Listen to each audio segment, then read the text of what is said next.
Hello, everybody. Phenomenal Sir coming at you with a bonus episode of Rings of Power to make up for last night's ultimate fail escapade, in which I forgot how to play the game somehow.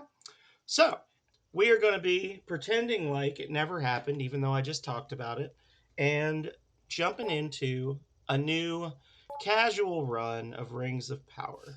No challenge today, just good, wholesome fun with the greatest open world RPG ever made by Naughty Dog Software for the Sega Genesis Entertainment System. Sega Genesis Entertainment System? Is that what it was called? Or was it just the Sega Genesis? I don't know. It's an entertainment system. We'll go with it. Today has been a gross and rainy day. It's been pouring all day, thundering. Was working from home, had a very annoying morning, which messed up my ability to get my actual job done in the evening. But now we are free till tomorrow, and let's begin our adventure.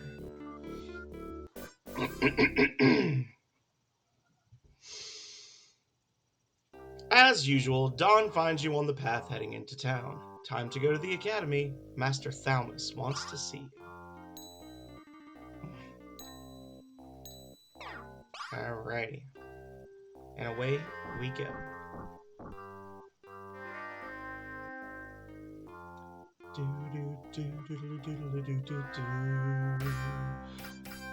We started out so well with the 5 corpses in this chest. This time we get 1 gold. The Blurst run. Oh, wow. Everybody gets 1. That's your 1. Don't waste it. Jeez. This is going to be a fun run. I can feel it. Early misfortune leads to good karma later on. See?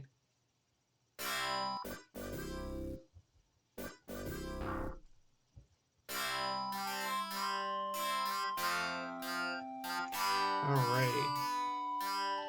So. Oh, there's our corpses? Hell yeah! Somebody stuffed 5 dead bodies in this bookshelf. Oh my gosh. Master Thalmus, you monster. But you got my note. I hope the other students come as promptly.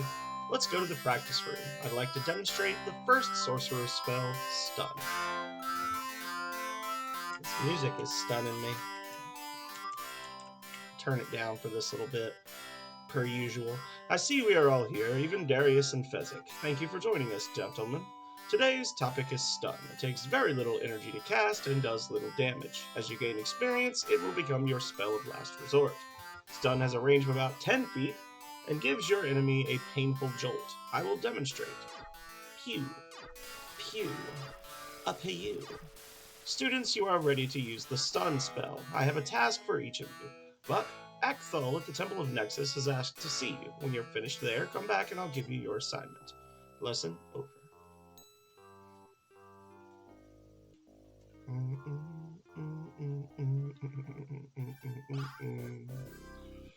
Alrighty. Tone taken.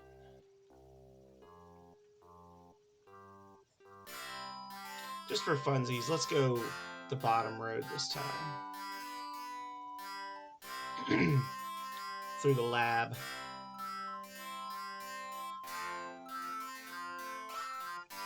Alright. Use the key to get the map. Go talk to the hermit on the hill outside of town.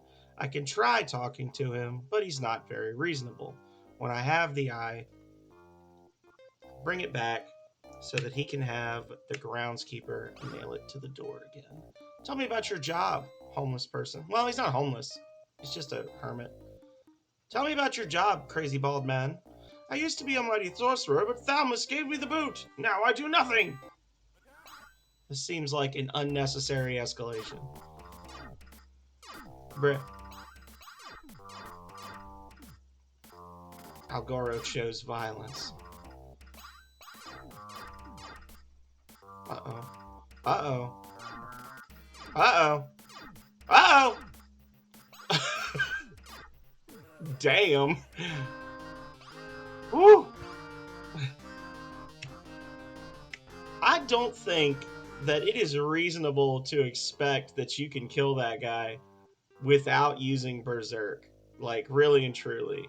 Because I remember as a kid, it was just like, it would bring me to tears. I would fight that guy over and over and over before I finally actually got, you know, um, before I actually got a victory there. And it was so disheartening. Oh, you have no idea. 11, 12, 13, 14, 15, 16, 17, 18, 19, 20. And then we'll take it down to 614, and that'll be 30 of each. That'll give me enough to buy a boat and then get it over here so I can get my money going. The Fabled Sorcerer's Academy.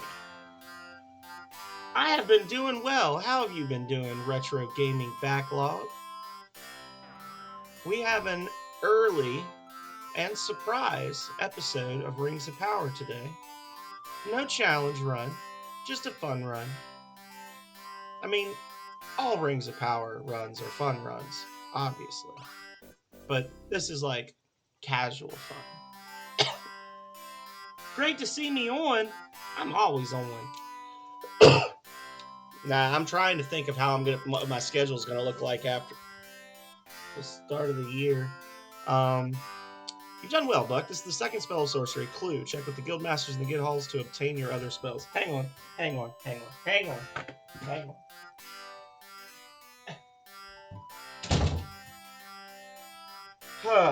One of my cats was being a bully. Huzzah, Leo! You're doing Bed of Chaos right now. That is an interesting battle because you can beat the entire thing without getting hit at all, or you can die 40 times in a row. Thank you all for coming. The things I must tell you are of the utmost urgency. As you may know, I have recently been researching the origins of the 6 arts. You are familiar with the stories of the Rings of Power and of the Rod of Creation. Finally, some real gaming. That's right, Cleveland Tom. I got my shirt on too. I don't know if you can see it.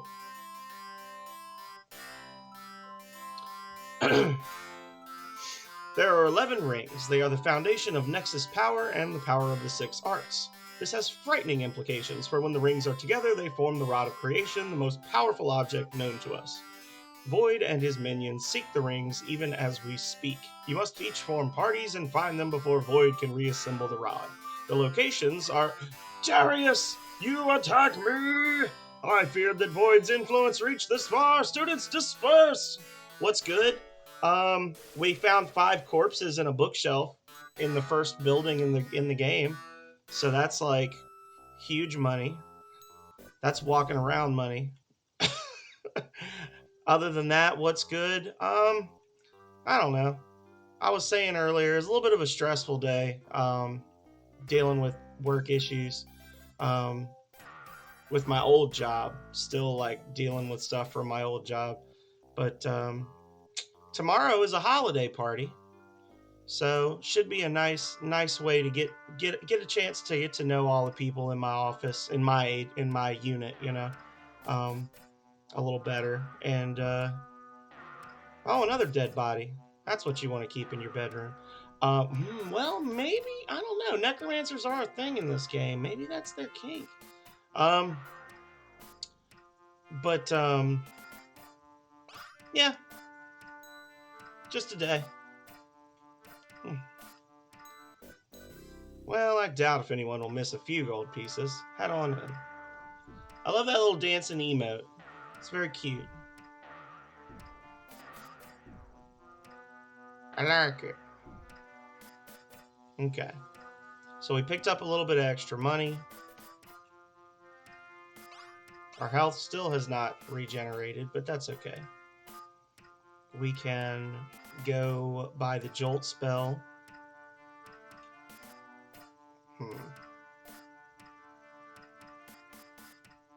first thing I want to do, I want to buy a ship right now.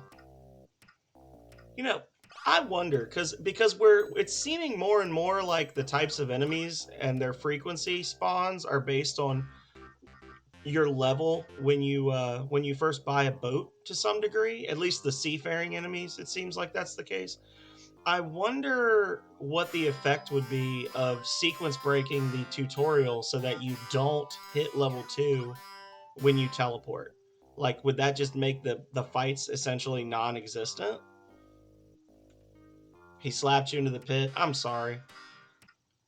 once you get once you get into that hole in the middle, um, it's very easy. It's just a matter of getting your jump right. And if you use a heavy character, it's a little harder. I don't know what your build is like, but that is one of the more annoying bosses. Not least because you have to do like a long run up to it. Like it takes some work to get to there. Um, but getting the sides is the key. Like once you've gotten the sides, like you know the pattern to get the sides and everything, that's the main thing. Then it's just kind of luck and tenacity.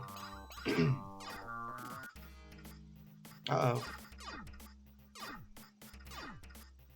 One more, I think he would have killed me. Yeah. The Knicked key. Okay. Got the Knight's key. So now this stuff has respawned because we had a fight.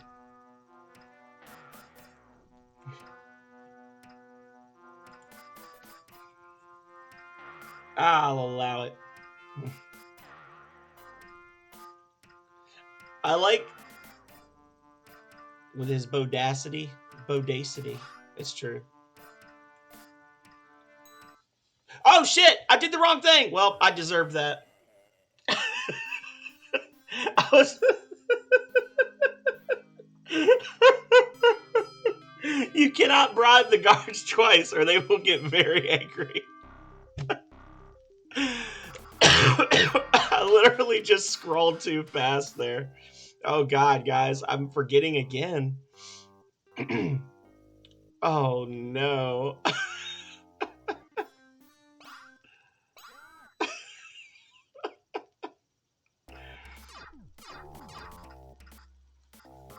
Yeah, so FYI, you can bribe that guard once to get into the treasure room early, but if you try to bribe him a second time, he will attack you.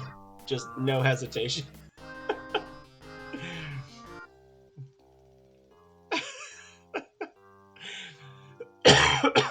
I was distracted for but a moment. Probably didn't help that I've been looting all the chests in the town, but whatever. He'll live. This is the last time I'm ever going to set foot in this building on this run, so.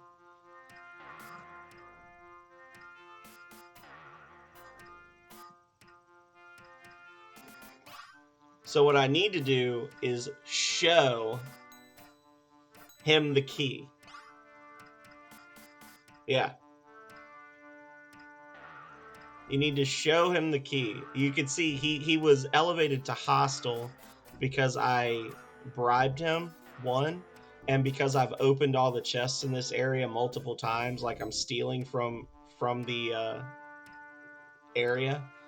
And that I think that has an impact. Like if you keep leaving and coming back, yeah. Yeah, then it's once is a mistake, twice is a pattern, and that's not good.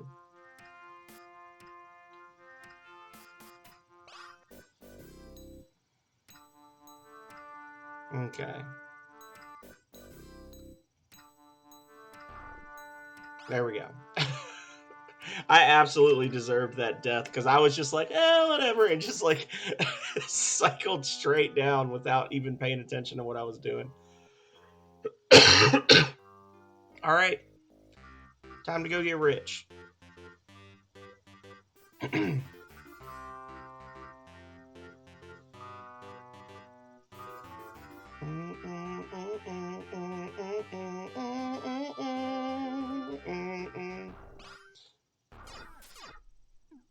Listen here, wyvern. Enough of your thoughterry. Okay.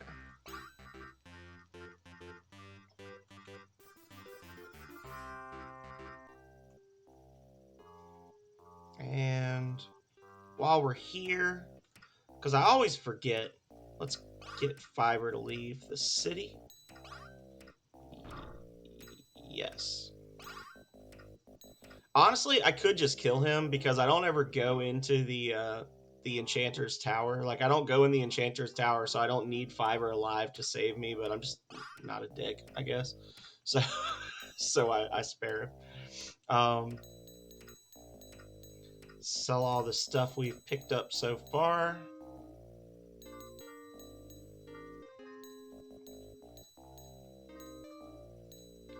Damn near max money. Look at that.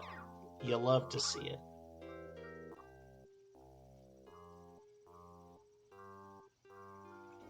Okay. Now, I don't really need it, but I am going to hit the treasure room up just so that I have a chance to get some sand. Because, you know, sand is like... And if we can get a flower, that'd be nice too. That would save us a little bit of a walk. But sand is like that one thing that if you can randomly get that in a treasure chest, it saves you a lot of time and annoyance. Because once you've used that first dragon stone, if you don't have multiples, having that one dragon that's just kind of like out there unattended, there's always a chance that it may just run off or get stolen. So...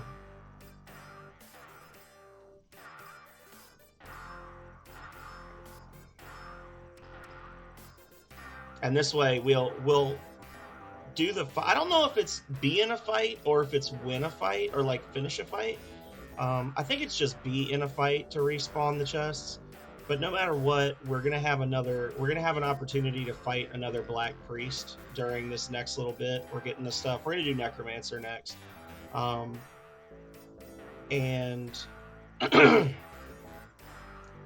then on the way back to actually get the necromancer, we can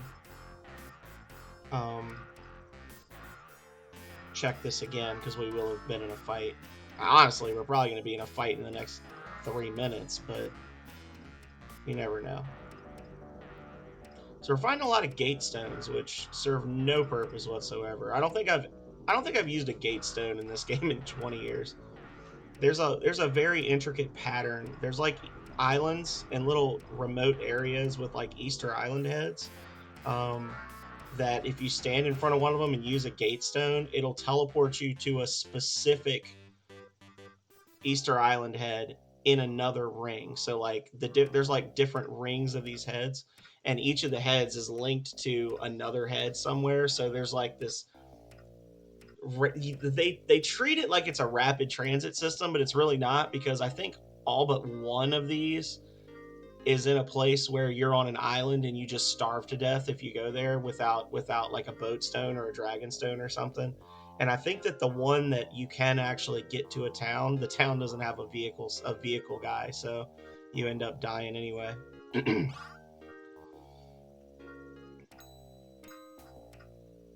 Time for sippies. Thank you very much, Splangy. Got my Tub Life mug. Bed of Chaos is done. Hell yeah. You know, there's a pretty significant secret area if you're doing the Siegfried or Siegward of Katarina storyline. There's like a secret area that he's in the area running up to the Bed of Chaos. I don't know if you found that or not. But let's max out our food and water now. We've already had our first death, Splangy. I accidentally bribed a guard twice. You haven't? Yeah, it's like a pit full of poisonous water that he's down in. If you've been doing Sigurd's quest line, the guy wearing the Onion Knight outfit, that's where he ends up, and you can save him there.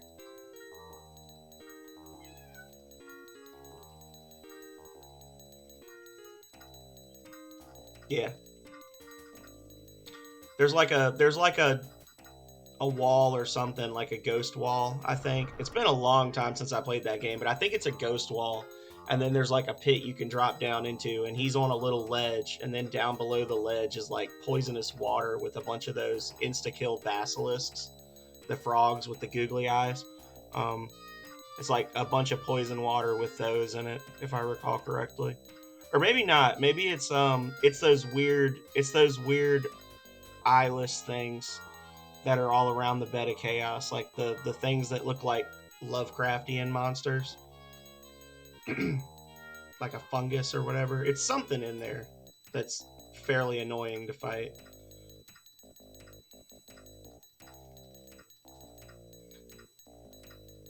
The the run up to Bed of Chaos is also like back near where you fight the centipede is also where Solaire ends up in his storyline. That's an important spot. I'll be right back. One of the cats wants out. Okay, Dennis. I'm attacking you. Let me out, Link. There we go.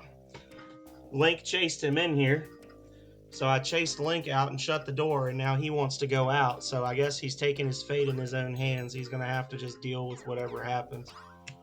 Because the door is shut, and Calray is not here to protect him. The biggest cat we own. He's the biggest wimp.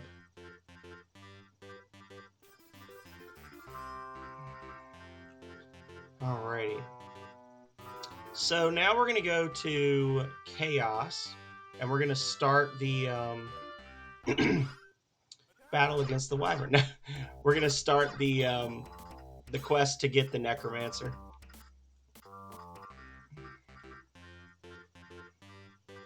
Although I guess, really and truly, it doesn't make much sense other than just to be fun to like go back and forth like that. It probably is considered a waste of time. Of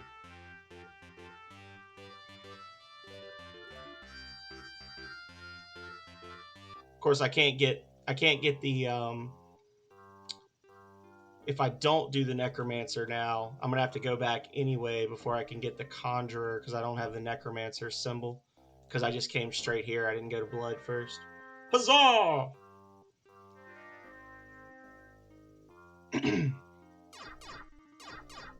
That's a sound you love to hear.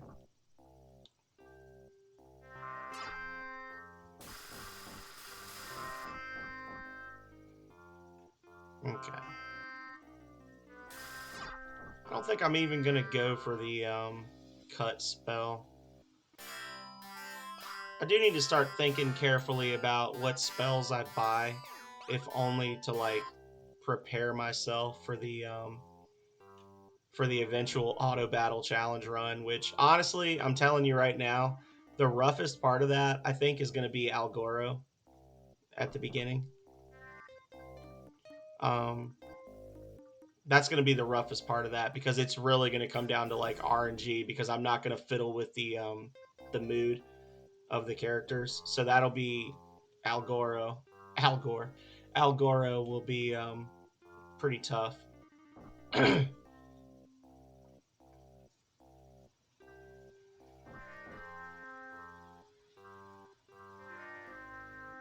Don't have a flower. Boo me. Yeah, I guess I got to, right? So we did not pick up a flower on our way, so we can't get in to see the leader of the archers yet. But that's okay. Archers are terrible.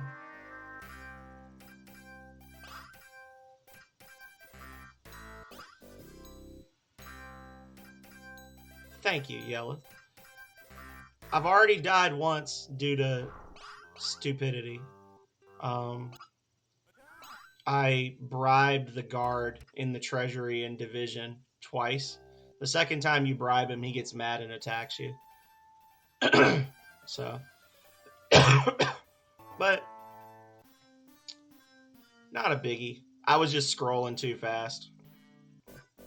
I didn't double check what part of the menu I was on before I hit confirm. So we got the mirror. And now we're going to head back to Chaos. We're going to go this way, though. So we can grab the sextant. And then we can just scoot right over here. Across the hills and fields. And we're back in Cathedral. We got the goblet. We need a flower from Perfection for the archers. We need to go here. We're going to fight the Black Priest, get the whip, and then we will get the Enchanter's symbol. We'll need the Conjurer's symbol to get the Enchanter. So no matter what, we have to go back to Blood. I should have dipped down there real quick. I was trying to do a manipulation to reduce the number of seafaring enemies. I don't know how well it worked. Generally, I find that it's better to just walk down to Blood real quick, do that, and then come back, but we'll see. Show. Just trying out different things like we like to do. I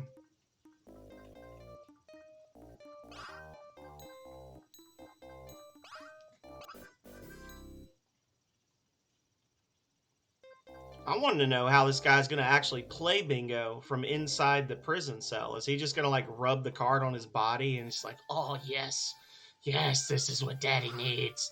Like, I really don't understand how the bingo card's going to help him. If he just said a lottery ticket, that would have made sense. Which, honestly, the lottery tickets and the bingo cards cost the same thing. So I feel like the bingo card thing is probably was a lottery ticket originally or something. Like there's something there because they have two different like gambling items in the same town that cost the same amount of money, and the lottery ticket you can use like on your person. So if he's like, oh, I have a gambling addiction, I need it, you'd think the lottery ticket would be what he want. Nito, you're going after Nito, and you've already beaten Bed of Chaos. You are going to have an easy time. If you can get to him, you should have no issues whatsoever.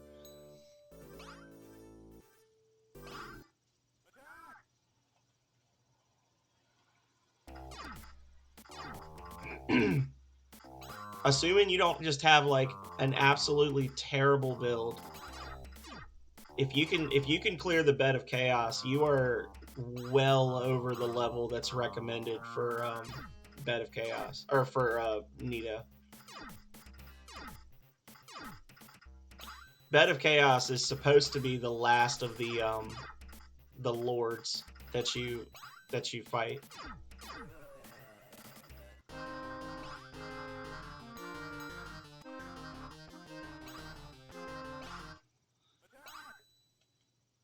Yeah, you should be fine. He's got some tricks up his sleeve, but yeah. Well, I mean, level is kind of meaningless in Dark Souls to a certain degree. Like you can start the game as a knight with a flame gem and get a fire sword and beat the entire game and never level up, you know? But the fact that you are capable of beating the Bed of Chaos, the fact that your skill level was high enough to get you there, means that you should have little difficulty with Nito.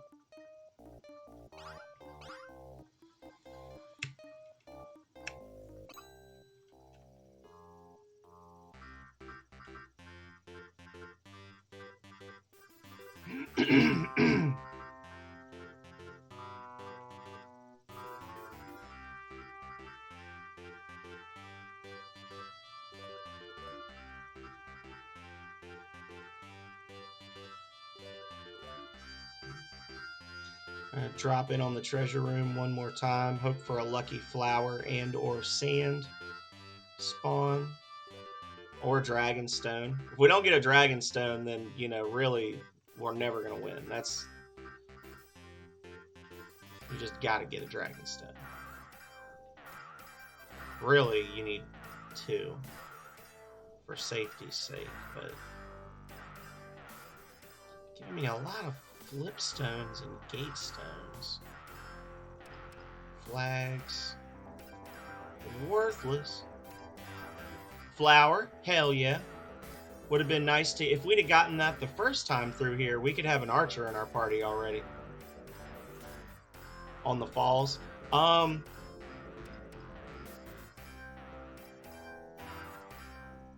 Yeah, there is a way to actually, like, skip the entire catacombs, basically, and just, like, roll off. There's, like, a certain spot that you can roll off right near the start of the catacombs, like, where the area opens up, and you can roll off and land on the edge of a much lower platform, and then heal, and then roll off again, and you're, like, a straight line run from Pinwheel's room.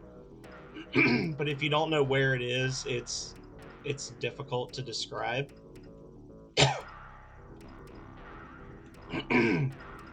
Yeah. I especially like summoning Paladin, what is his name? Paladin Leroy, and watching him two-shot that boss while I just stand there and emote.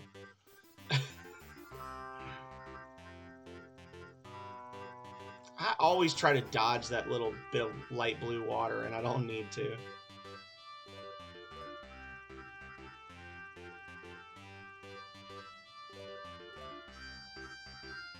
You know what this game would benefit from in a remake would be the ability to go on your map, like as an upgraded feature for the Sextant.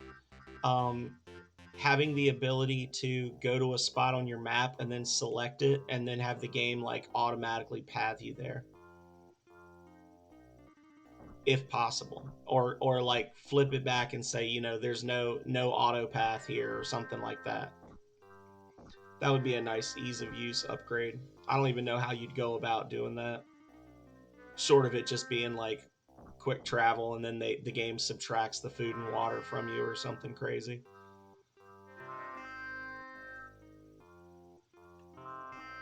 I want to test something. Hang on. Because we already have a corpse in our inventory.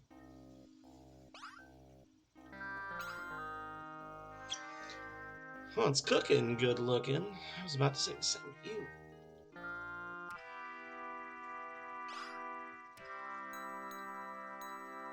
There we go. So he took the body that we got from the Black Priest in Chaos. And I think that the guard is just going to be gone now. And we just get that corpse instead, and boom. I am playing on the Sega Genesis Collection on Steam.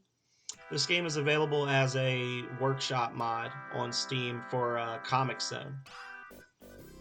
It is a Genesis game, though, but I'm playing on PC.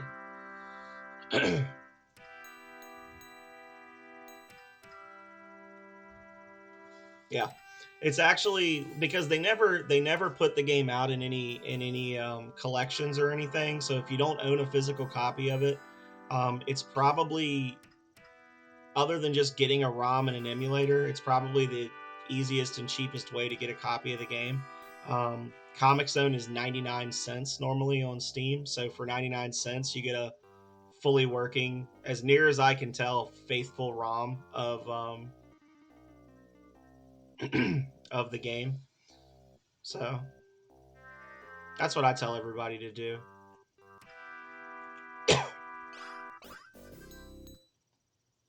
There we go. And I don't know. I need to not be buying those spells because I'm not going to use them. I almost never use healing on the sorcerer. I mean, I could get like, was it slay and whatever the alternate form of that is, and that would be pretty much all I need.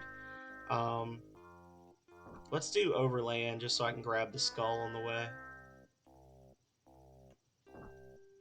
Sounds phenomenal. Well, thank you.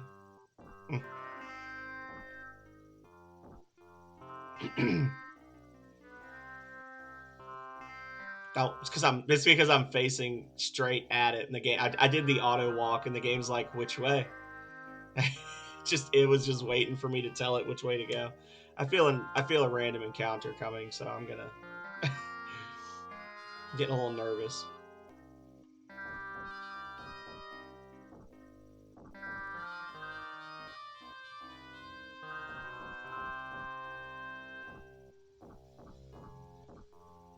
If I have a boat stone, no, I'd still have to go. I'd still have to go fight the conjurer, wouldn't I? So it wouldn't matter. I was gonna say if I have a boat stone, I could just go to the fire cave from here.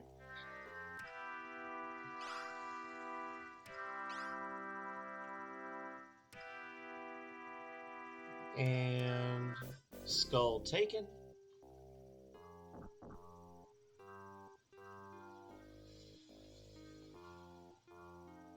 Hell yeah!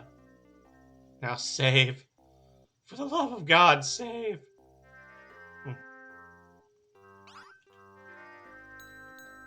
If you have a skull lantern, you can use that to see where you're going. The enemies that drop the skull lanterns, that's the expected way that you'll progress. Is that you'll hold the skull lantern in your offhand, so you just can't use a shield going through that area.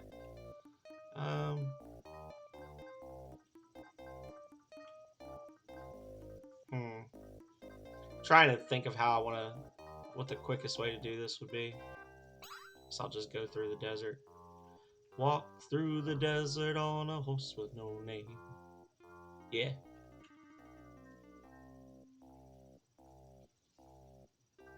It's not a really complex route. You just have to be ready for the inevitable giant skeletons that are going to attack you.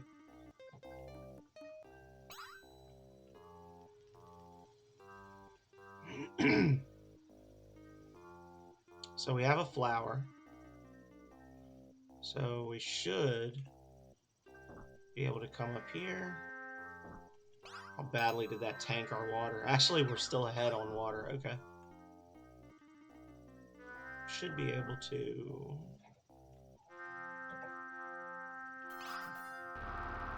Is there a light that you can wear? You can get... There is a hat. I don't want to give you spoilers. Depending on... Well, no, I don't think it's depending on...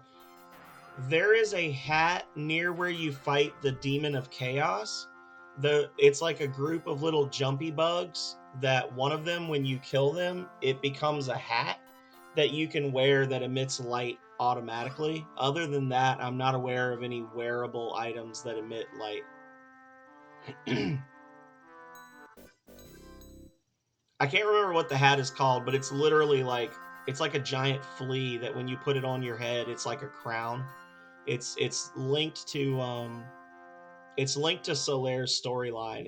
If you go, you'd have to look it up because I can't even visualize like where exactly it is. I think that you're supposed to get it like when you're going through the lava area just before you go into the room to fight the Demon of Chaos after the lava ruins.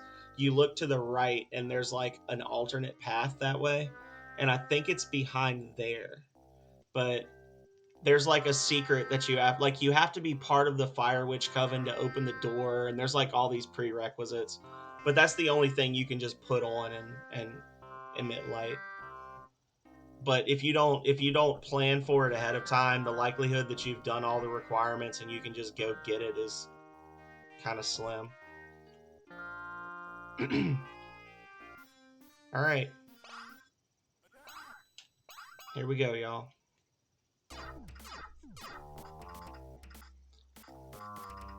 Stamp.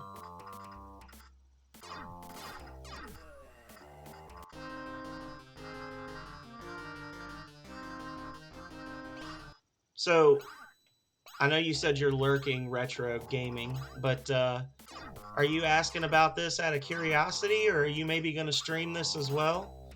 Because this game could always use another streamer.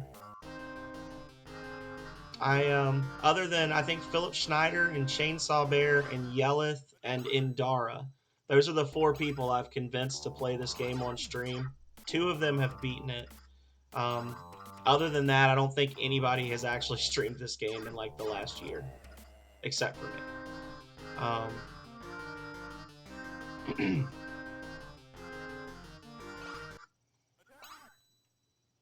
Which honestly, I've seen a couple of people on Twitter that are saying that they're not so sure about the Twitch recap thing. Like they don't think the Twitch recap is accurate, and I'm inclined to agree, if only because they claim I'm in the top 8% for retro streamers, but they didn't mention the fact that I'm like, there's no way I'm not the number one Rings of Power streamer because I literally check it like every 2 weeks and there's never any videos up of it.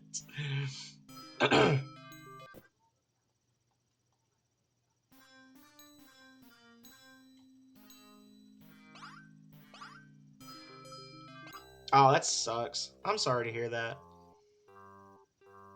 Well, I know that there are purists out there who they got to play it on original hardware, but just based on the prohibitive cost of the cartridges, I would definitely recommend playing it on a alternative means if possible. But I can't hate on an artiste for sticking to their guns, so to speak.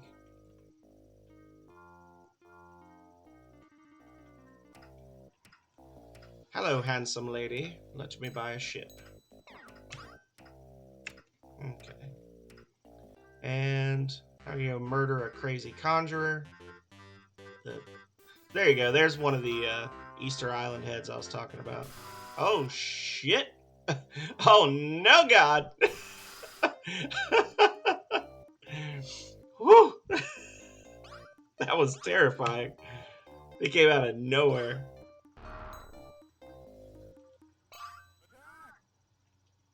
Oh. Well, that fight literally couldn't have gone any better. No! Hello, Calrea. I heard you crashing around in the other room. How was your day?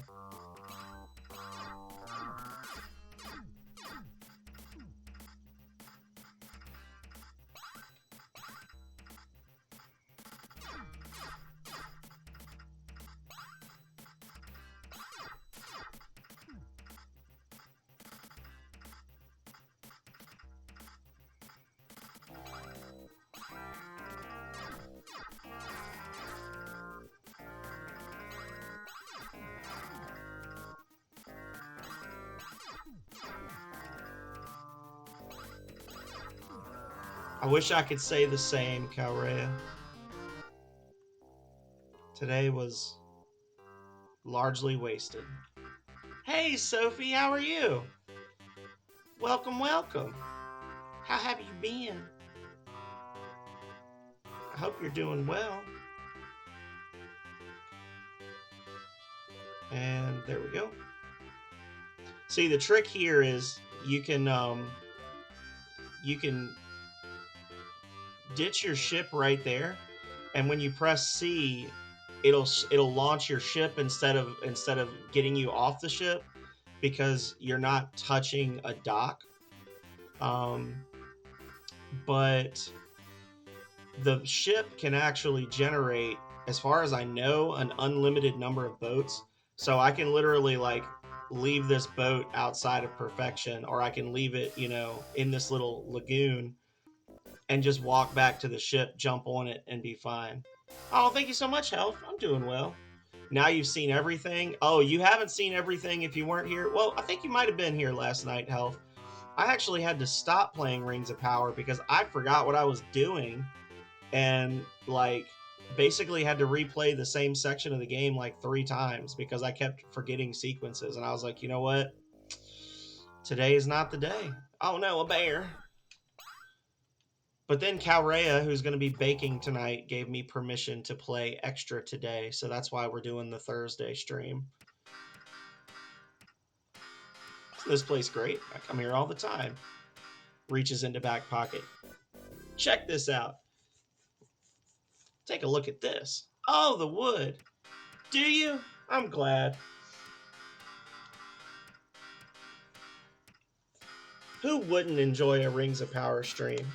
Oh, the wood. Finally, I'll be able to test my new spell. For this, I will risk the displeasure of my guild mistress. Everybody loves Rings of Power, as long as they don't have to play it.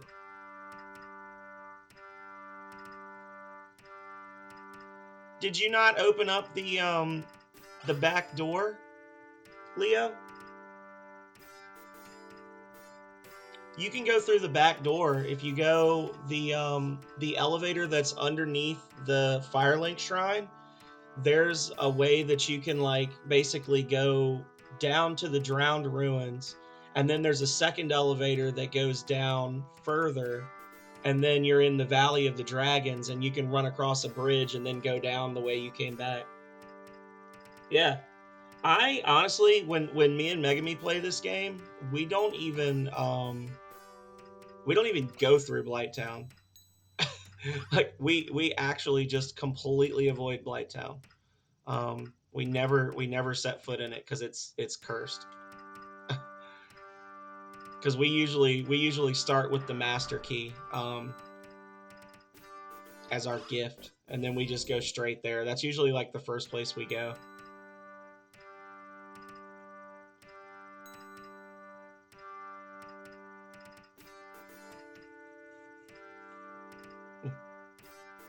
No, I understand it.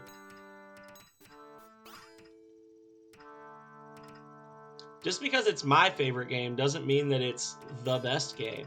I was actually talking to somebody about it, and because I'm in the process of like working up the courage to actually go back and rate all of the games on my rank 1 profile that I've played in the past.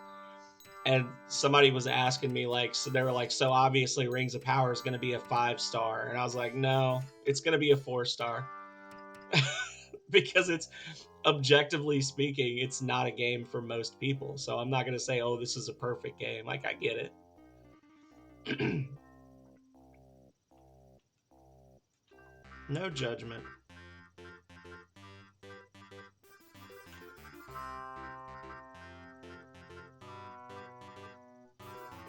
Nope. You don't need to ring the bell to get through there. You can, if you have the master key, you can actually just go through there at the very start of the game, Leah.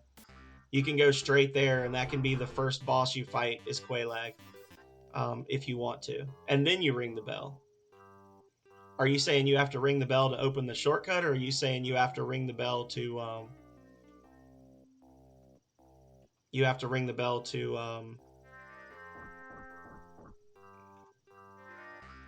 get the item that you need?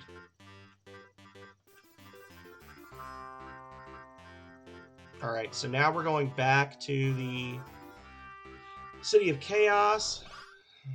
We're going to show the Enchanter leader, the Conjurer's symbol, and then we will be able to get our final party member. And even with the reset, we're making good time. If this was a speed run, I'd be happy. Well, not reset, but I lost like 6 minutes of time because I died. Oh, hang on, got a can. No, not Anne Orlando. I'm talking about the town that's covered in water. That's underneath Firelink Shrine.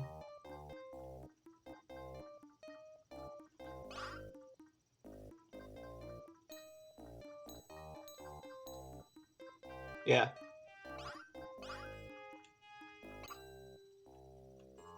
New Londo, yeah.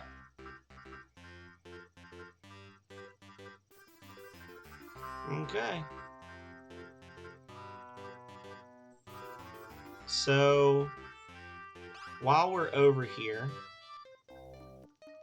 Oh, I should have gone and got... I can still do it. I'm not too far. I need to go buy Balm, and then I'll get the Fire Spell for Feather, and then we're going to go to Commerce and fill up our money again, and we're going to start buying spells and things as we go. I can get there from here, right? Am I crazy? No, I'm not crazy. I'm a little far over. I'm not imagining things. I just mismeasured. What? That's interesting. How am I able to... Okay. Interesting. So that's actually a tavern that they just cut the top off of to make a smaller building. And normally, I just learned a new thing. So normally you wouldn't be able to enter that because the ground would be solid because they like put it the depth down one. But because I was on water, I guess it didn't realize it, and it's letting me enter a building I'm not supposed to be able to get into. I wonder if there's any secrets in there. I'll have to check that out. I never knew that was a thing. See, there's so many things that you find by accident in this game. Okay, so that's full health after every fight for the rest of the game. Yeah, see, look, it's the exact same. It's the same model. It's just the top is cut off because it's in the water.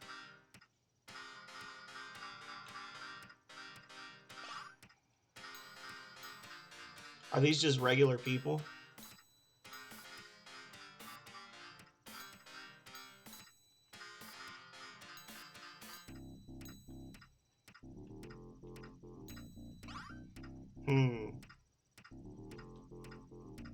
Hortek. Melicon. Koji Carson, 2-month Prime resub. Thank you so much, my friend. How are you doing? Now let's see if this is if it's actually just they copy pasted it. It's not. It's a completely different one. They actually put two different. Oh well, there's the bears. They actually put two different things there. That's interesting. Let's go. Let's go indeed. Hope you're downloading that thing that Father Jankmus gave you. Not that I know anything about it.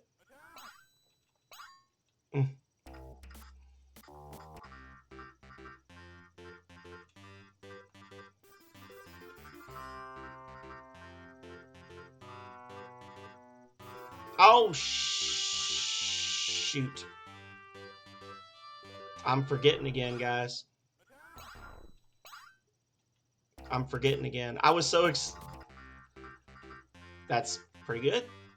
I'm so excited about that secret tavern. I totally forgot to buy the spell that I went there for.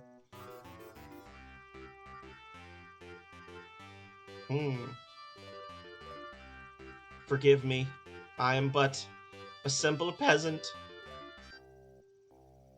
Yeah, I walked right past it yammering about that tavern. We gotta buy the fire spell. We're not gonna be able to use it for a while, but that's one of the few spells that's like actually feels like it's a good amount of damage for the energy you spend with oh bastard that you spend with feather. He reduced my max HP. Eventually, we will get out of this town. Okay.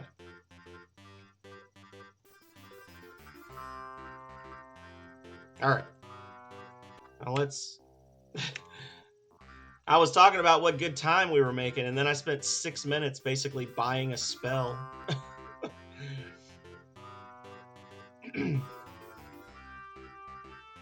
No, you don't have to apologize, Koji. I get it. Glad you're here now.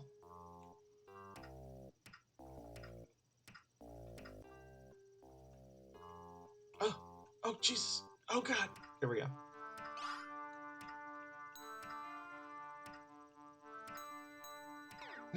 Nice.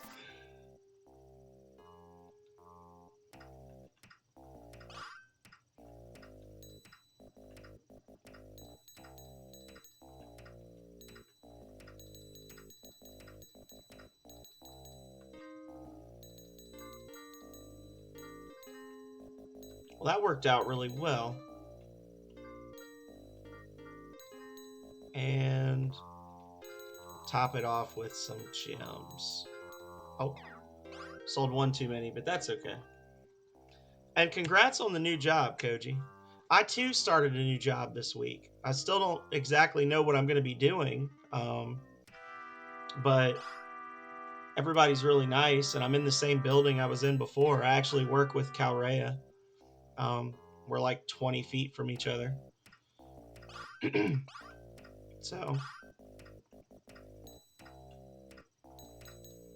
still dealing with stupidity from my old job, going back years and years.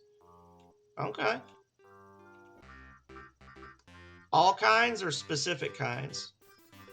Do you do storm drains? Do you do regular drains? Are you a jack of all drains? All right, so we need to go 1, 2, 3, 4.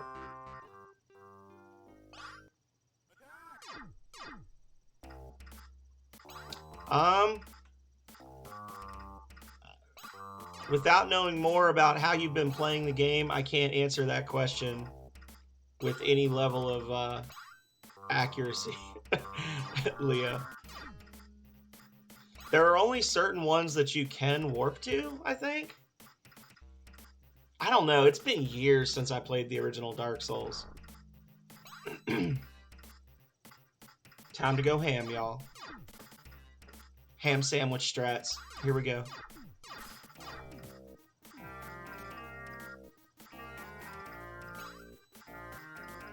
So, like, certain bonfires you'll lose the ability to warp to if you kill certain characters and things like that.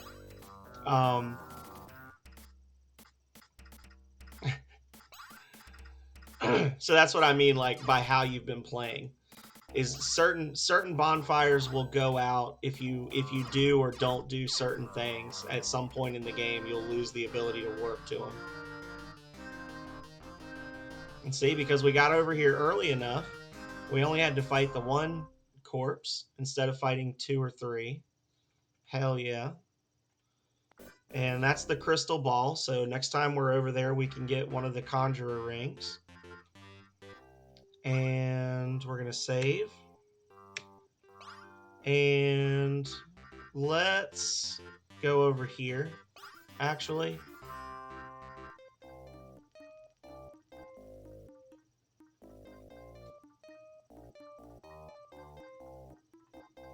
Okay.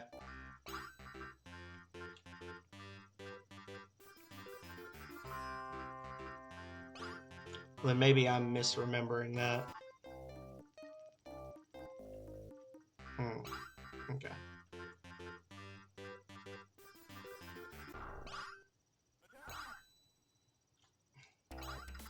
As one does. She's a faction leader, if I'm not mistaken. She's the leader of the Dark Moon, isn't she?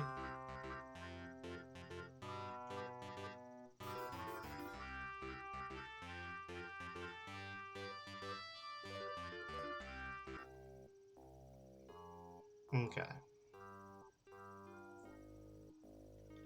So while we're here,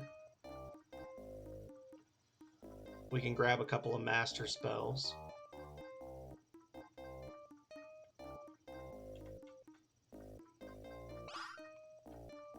Or, well, I guess we'll grab a master spell. And then we'll grab some stuff from, we'll grab some mana. And we'll grab the orb. And we'll grab shock and mesmer. Right? Or is it just mesmer in this town? I think it's just mesmer.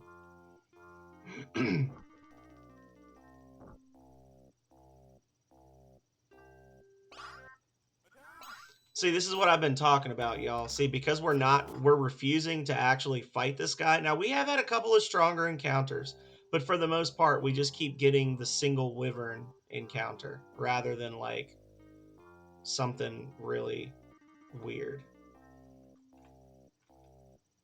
Oh. Ew, that was interesting.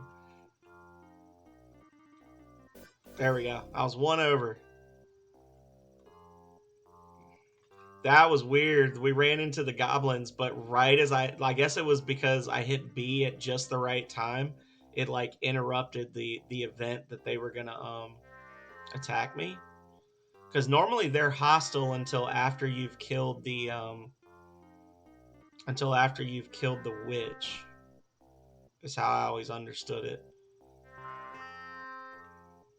Give me that spell. And then, what do you sell?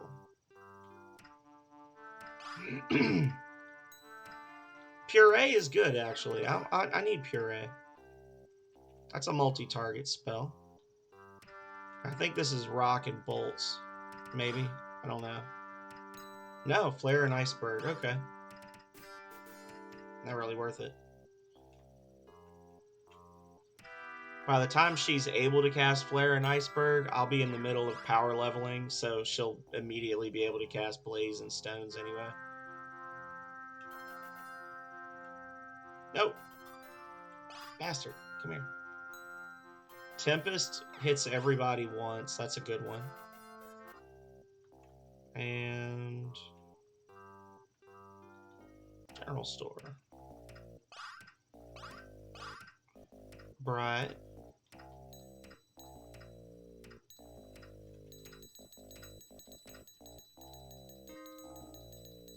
Well, look on the bright side. At least you'll be an expert in those areas by the time you finish the game, Leo. You can go back and play it again. Do all the shortcuts. Just go straight for Black Knight Halberd right at the start of the game. Alrighty. I got that done.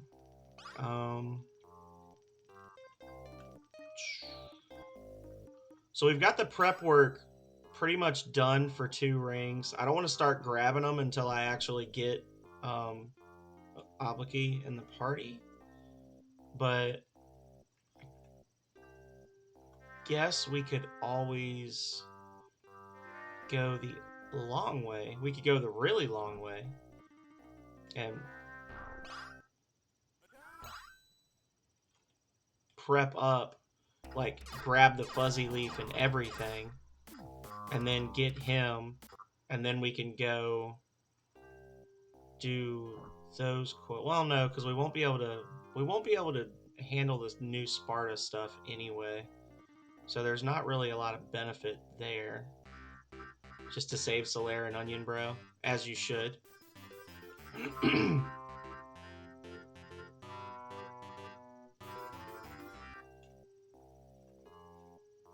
As you should.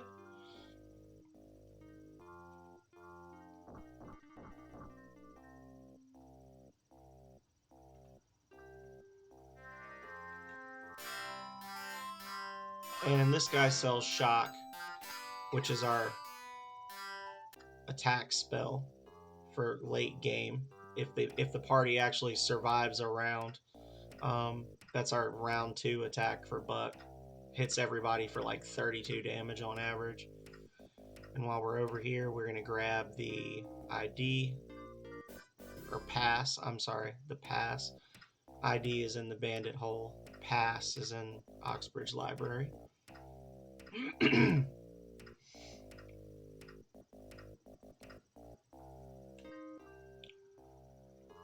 Okay. I reckon we should go get our redheaded stepchild character now.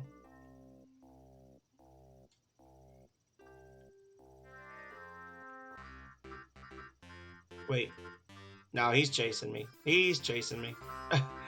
That's a pursuer. He was trying to get me through the bridge.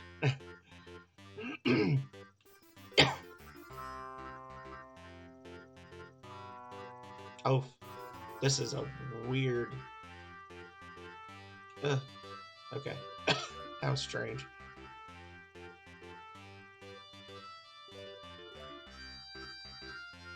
And we're going to talk to the queen here and start the quest for the lens as well. And then we'll be able to just like bit, get all of them and go.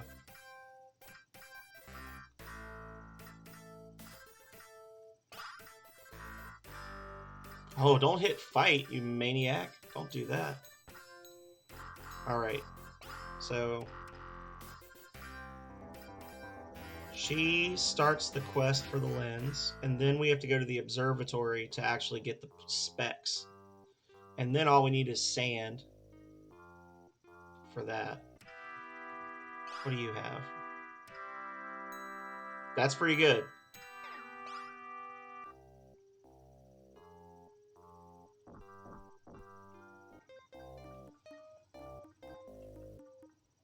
Not a fan of the Taurus demons.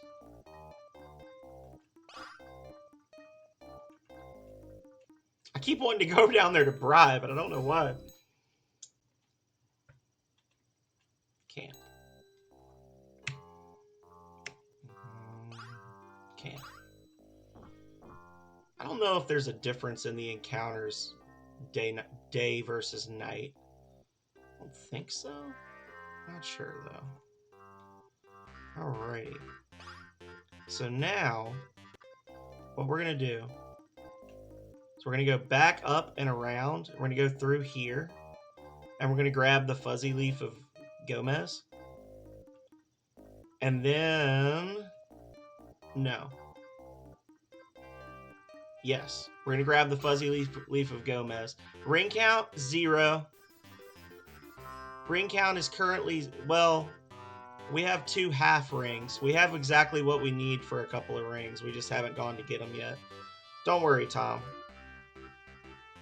You know, we generally do a lot of prep work on the front end, and then we end up getting like 9 of them in 20 minutes.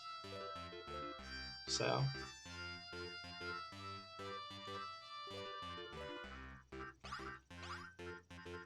we are currently taking as long as we possibly can to get our final party member. I'm going to do all this stuff. I'm going to get over there and realize I didn't actually show him the Necromancer symbol.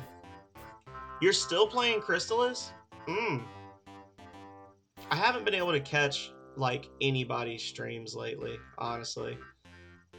Are you still enjoying it, or are you like stuck and it's just sheer force of will that's keeping you going?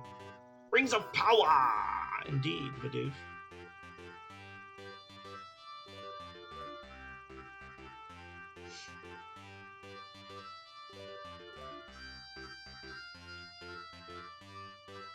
Hello!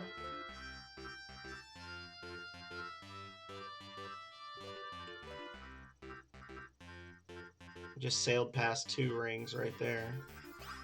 And then should be a little further south, and then east. Maps and a walkthrough.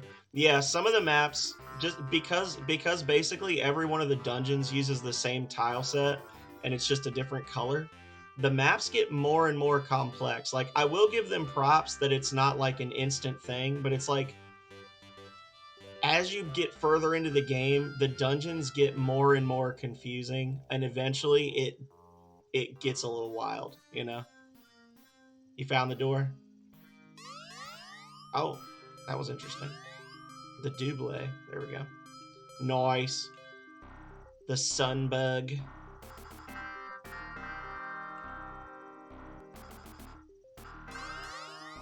Why? I keep doubling up on them for some reason.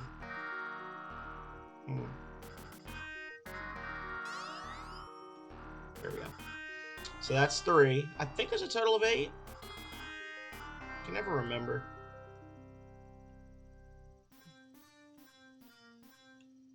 You think you saved Best Boy? I hope so.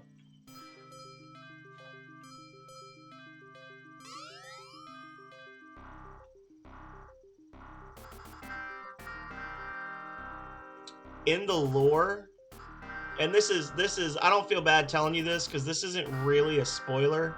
It's more just like fun things that they talk about.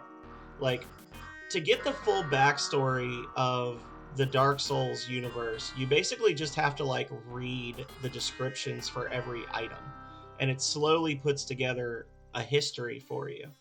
And according to that lore, it is generally accepted that Solaire is a former god of war who was stripped of his divinity by his father, who is Lord Gwyn, the god of the sun from Anne Orlando.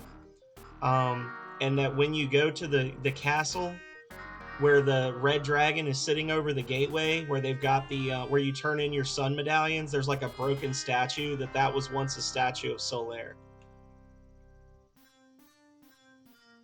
Yeah, he's still playing Dark Souls 1.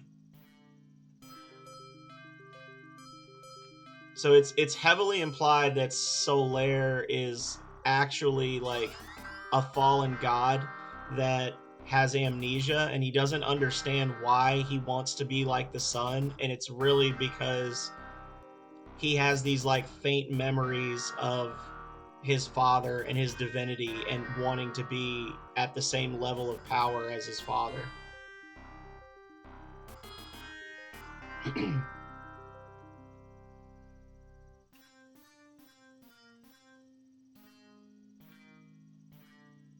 Well, hopefully we hit them all, guys.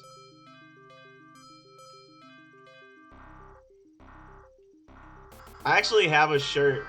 I have a Dark Souls shirt that's got a chibi version of Lord Nito on it, and it's literally just him on the front, and it says "That's Nito," and it's supposed to be read like neat, like oh that's Nito, like oh that's so cool. But I always read it as like that's Nito because the bullshit that he does in his fight.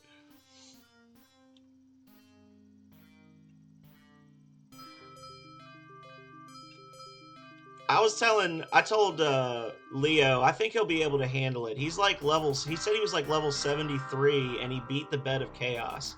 I think being able to get to the Bed of Chaos through those other bosses and enemies, I think he's probably got enough skill to be able to power through whatever bullshit Nito throws at him.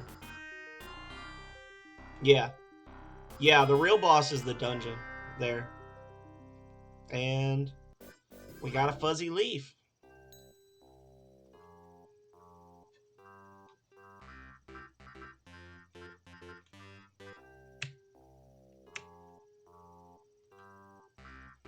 Yeah, but the enemies are tough. I don't know what that means. Hang on.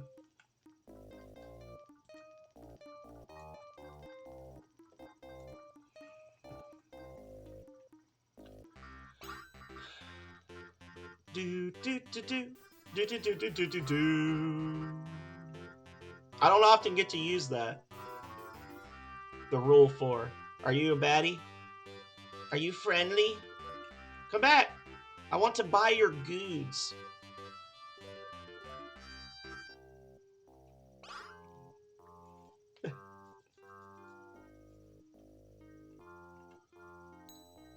Oh, it's the stupid nectar guy. The one time I don't want him. I'm gonna rob you. Jerk.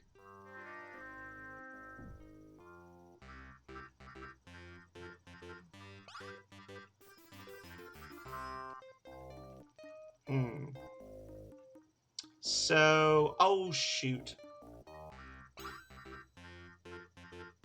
See, eventually you run the game so many different... Holy shit. You run the game so many different ways that you forget what you're doing. No, bro, please, for the love of God. I just want to buy your stuff. Yes. That's what I've been looking for. I don't think I've gotten... Yeah, I haven't gotten any dragon stones yet. I was starting to sweat.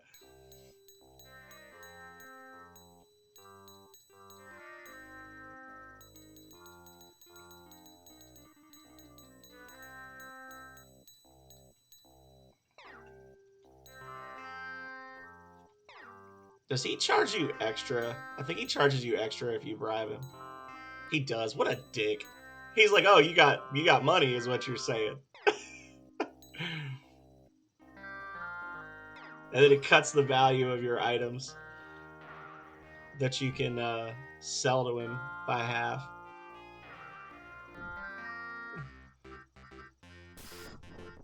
Jerk. Oh god, I shot my own ship. No. That would have been really funny if I'd have died from that. Honestly, I wouldn't even been mad. There are a lot of boats around here. So we got dragon stones. So,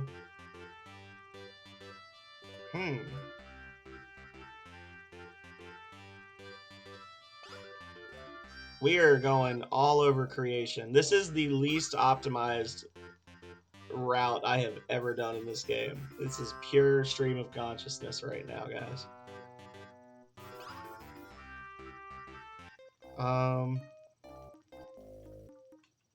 Okay. So let's go over here. Oh, the first of many pirates. Run.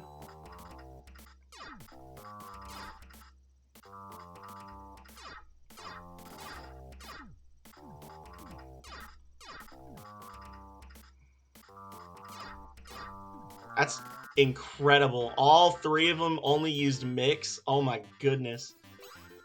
Truly the blurst run. Okay. So we're going to park right here, because then I know I can just follow this little road. This little waterway. And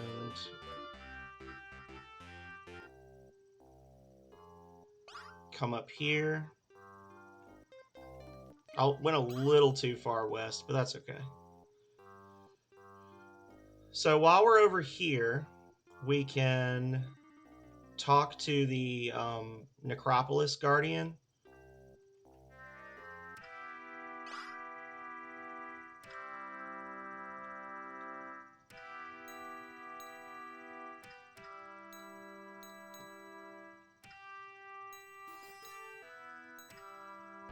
Interestingly enough, you only have to talk to this guy prior to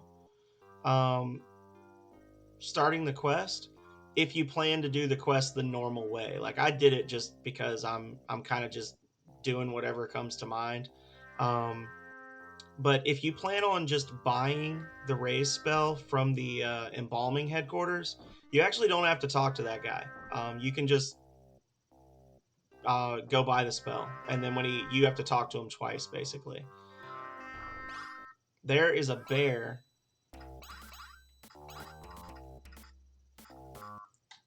on the Temple of the Sun.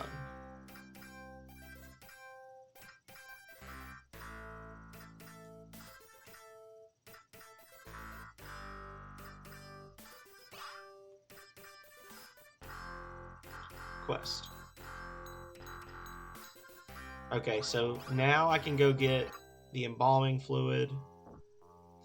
And really and truly, I think I'd have to test it, but I'm fairly certain you can complete the requirements for both of these quests before you talk to these guys.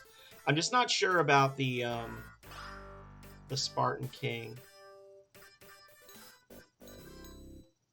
Okay, so we got that. And now we can grab our first ring.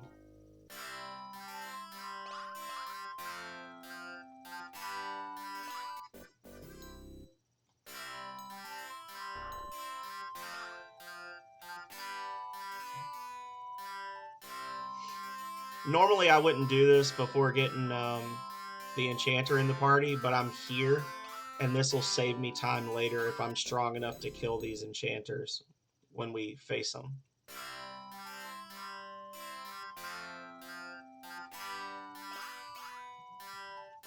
Skull.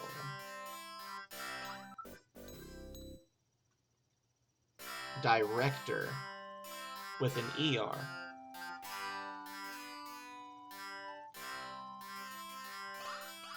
Show me a vessel of fluid containment. A goblet.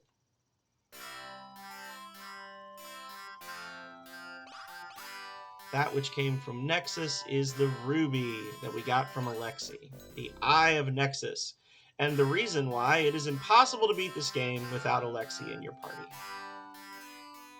And that's One ring down go us. Show me that with which you began. Dim bones.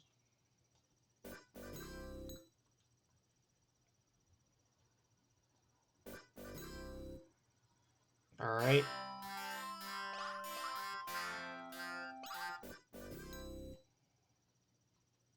Let's get everybody up to 3,200. And then that'll make us able to just walk in, kill the enchanters, and then go.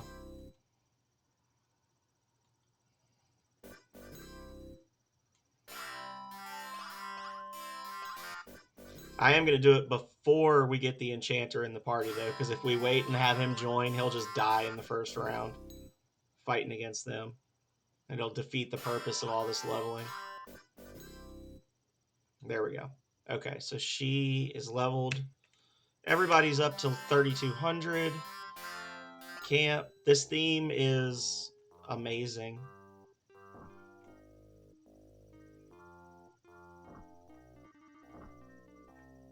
And then we're going to come over here.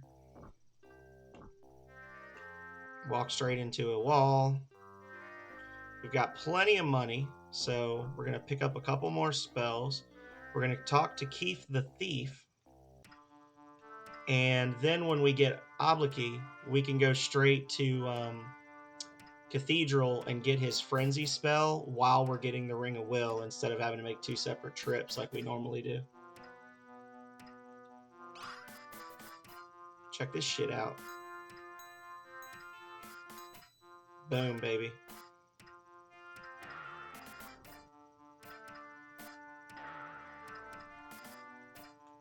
One jewelry.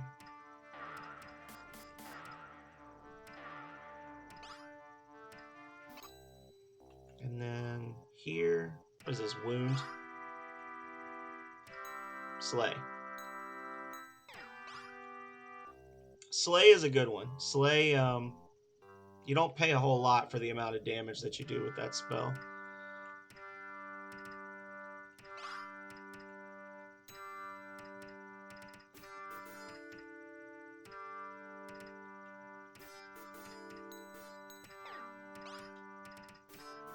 Yeah. You need a worm head, I think, don't you? Or is that just for Ingi?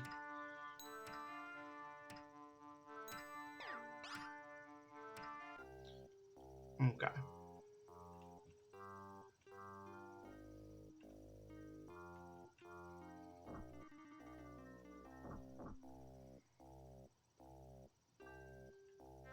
We left our ship, but I don't care. We are going to...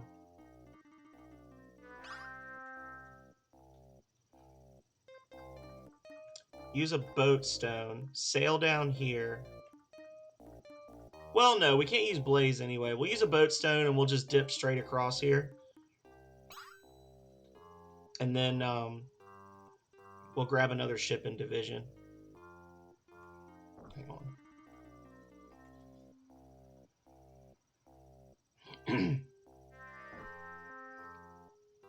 So let's...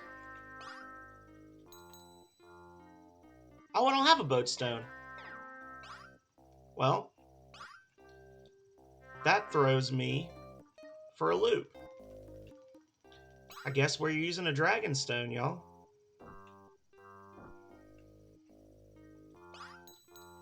Thought I had a boat stone there. So this is why we need multiple dragon stones, because you never know when you're going to have to use one and then just toss it. The likelihood that this dragon will still be around when I'm ready to use it again is basically 0. And this is over in a part of the world I don't even go to, so... This is that side road outside of Blood that just basically leads to nothing.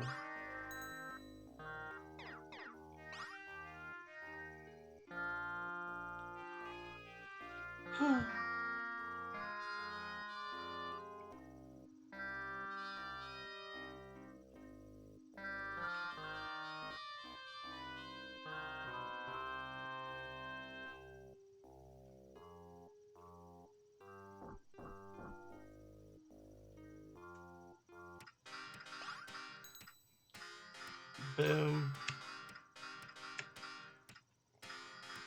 Yeah, it's a fair amount. And get wrecked. Make it count.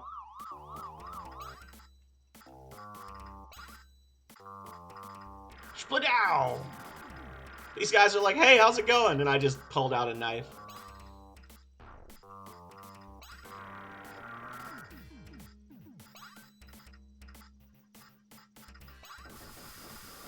Torrent.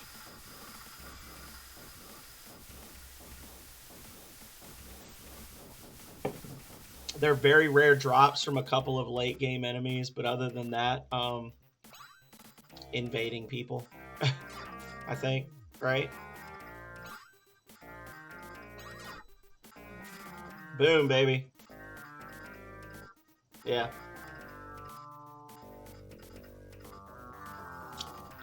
You can farm them from like the actual humanity enemies in the DLC, the Ulasil DLC, but that's a bad idea.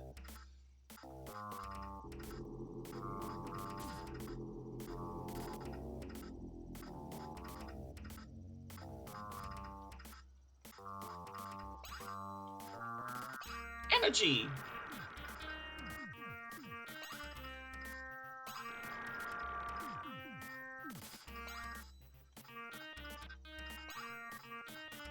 Yeah.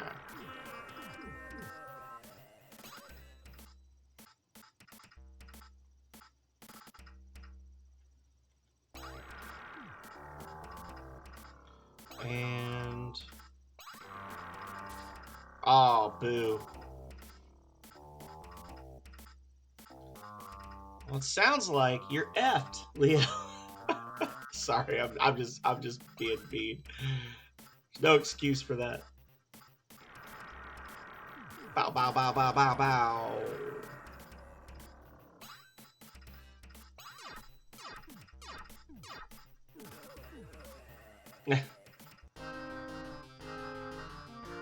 I'm not saying there is no way that you can do what you want to do, but there's no way that you're going to be able to do what you want to do easily.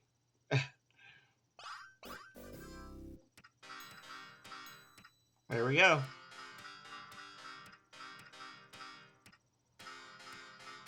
And just walk out the front door like we own the place. Dare them to say something to us.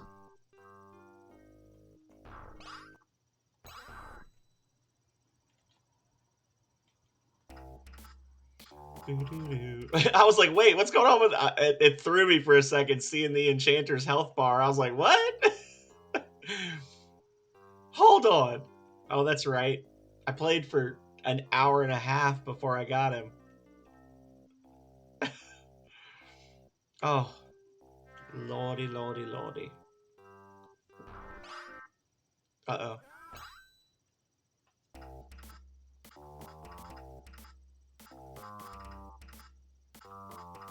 Probably better to kill these guys.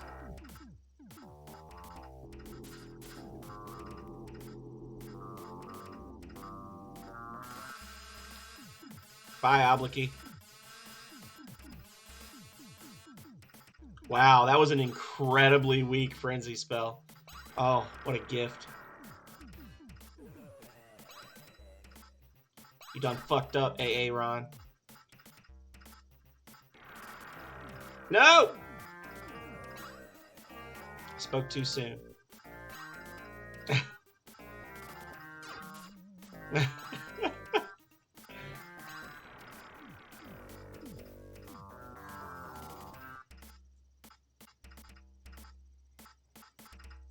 This is fine. We have to go there anyway. We have to go to Cathedral.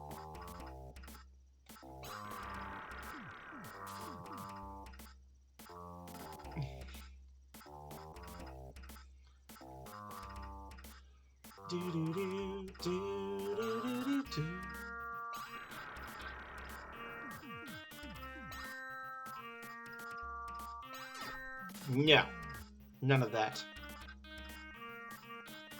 Stupid knight.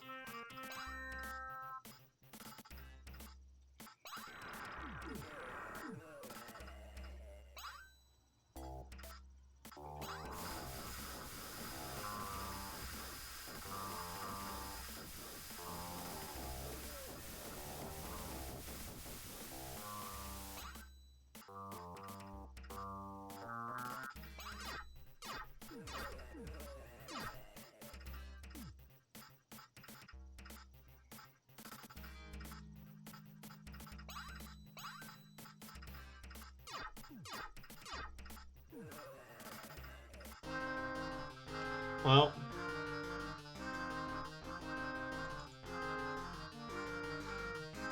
drop him if you got him for Oblicky. Poor little fella. His buzz from the bar hadn't even worn off yet, and he was dead.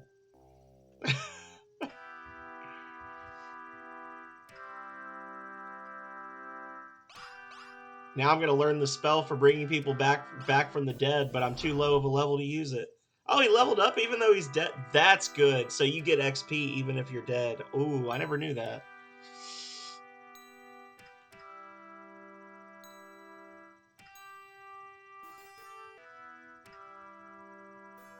And perfect. I don't normally buy perfect, but why not? Perfect will, as I understand it, perfect will restore lost max HP, but it's like devastating for your necromancer because it actually drains the necromancer's life a lot of the time when you use it. And that's actually a thing that happens with a lot of spells in this game. The heavier MP cost spells, sometimes you'll cast them and it'll actually drain some of your life as well because you used up mana. And then I don't know if it's a glitch or if it's an intentional thing, but there are times where if you're using the Berserk option, and you are casting a spell that you're casting it multiple times in a turn, every time you cast it, it uses mana. And if you run out of mana, the game just starts taking health from you. Hi, Momo. How you doing, honey? It's a Momo. There she is. What are you doing?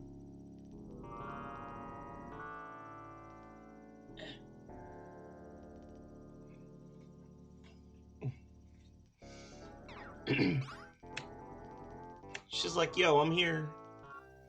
Is that my ship?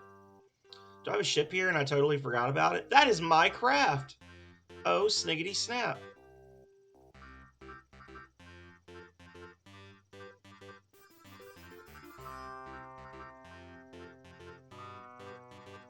Do do do do do do do do do do do do do.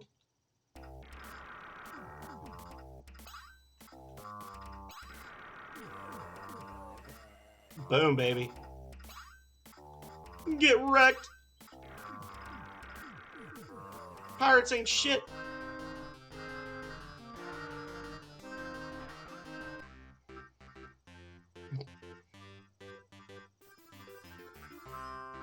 Yeah, we're going all over the place. One day soon we'll get some rings of power. Don't worry, guys. I promise.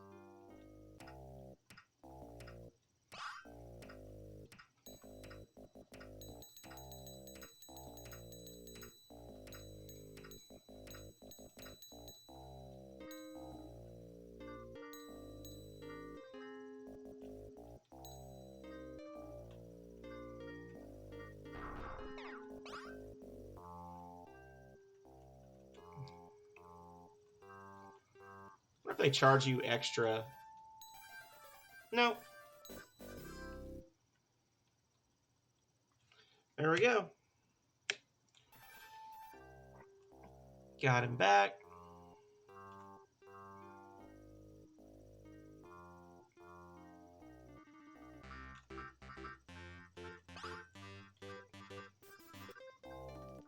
Oh, you know what else I don't? You know what else I don't have, guys? I don't think I've picked up any tomes this run, so I need to go to Cathedral anyway to do the lens quest. I haven't picked up a single tome because I've only done the treasure room twice. Okay.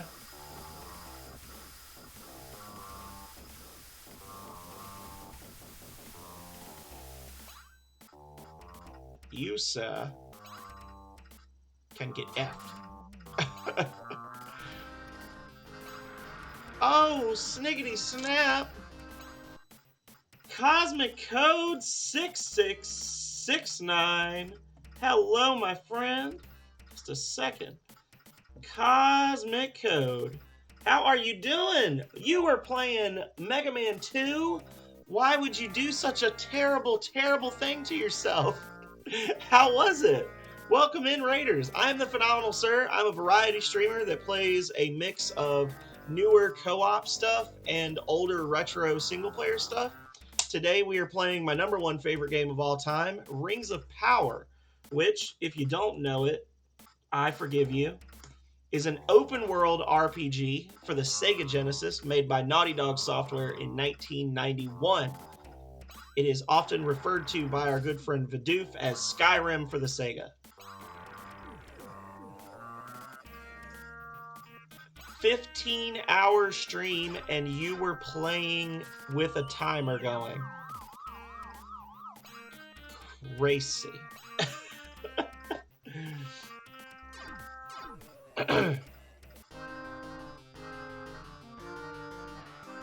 We are about an hour away from go mode, as the speedrunners say. We are still just doing like prep work to begin gathering all the rings of power. Check this shit out. This game makes you feel ill. Is it the music? I'll be honest, the music does cause internal hemorrhaging in some players.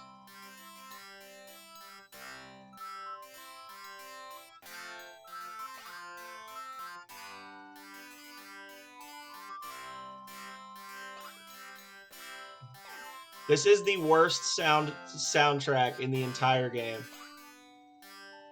I will 100% own that. The movements. Is it the fact that the map is moving and the character are moving at different rates? Is that the issue? I feel like we've talked about this before, and that's the main hang-up, is that it's like your character's moving, but then the world is also moving, and they're not moving together all the time.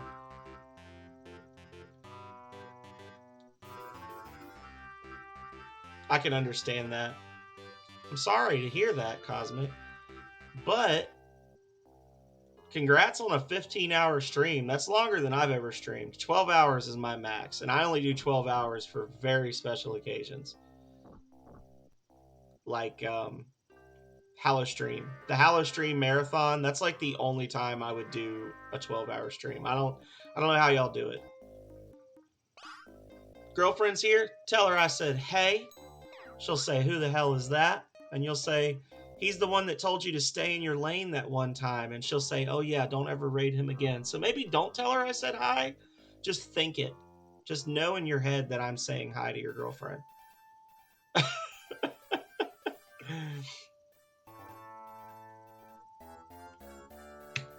In a totally platonic way.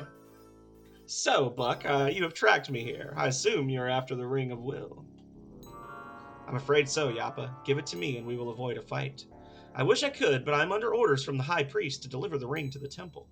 The temple is not all-powerful, Yappa. There are other forces in the universe. I must have that ring. Then I'm afraid you must fight me for it. Attack! Oh!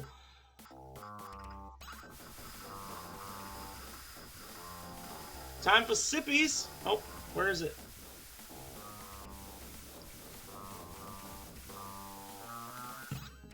I did two sips in one.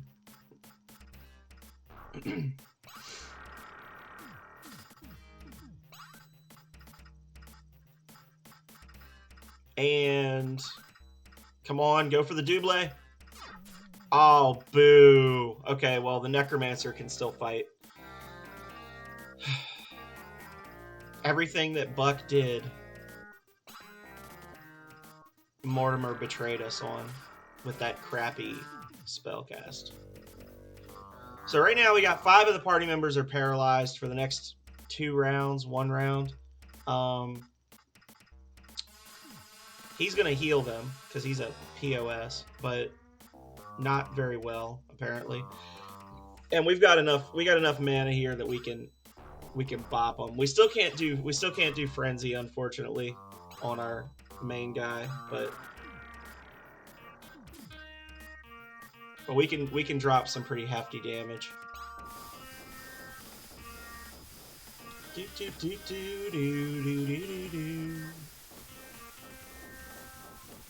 And then the Necromancer is going to cast Death after this, and that'll probably kill at least 2 of them.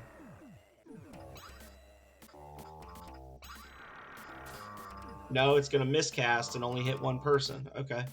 That's okay. Whole party is now paralyzed. We got time. We still don't have Blaze, but that's okay. We can saber it up. Mist is spellbound. Mix. And that's probably only going to hit 1. Wow, I'm getting a lot of miscasts on this. Miscasts are when the spell just utterly fails, or when the spell... more often, miscasts occur when you're trying to hit the entire enemy party and it fails to hit one of them. I don't really know how it works, other than I think it has something to do with the range of some spells, because the spells do have effective ranges and your character has to like move to get to them. And I think that to some degree it's related to like you not being in the optimal range. Like, so Mortimer was right in the middle of the party, but he had his back to 2 of the party member, or 2 of the enemy party members, so he shot the blasts forward, but the game wouldn't let it generate blasts that went backwards through his avatar. Like, I think there's an actual like functional reason for why it does that. I just don't know exactly what the reason is. There's sometimes we'll go through this and we'll see very few miscasts at all for the entire game, and then there's other times like this where it's just you're constantly whiffing on people. There you go. Obliki just hit another level, which means he can now use Frenzy, which is really the only spell we ever buy for him. We'll get the Worm spell, but that's a freebie. And then we leave the church. Momo, stop what you're doing. Stop what you're doing. Momo. No. Just clawing at the glass. Just gonna scratch my windows up.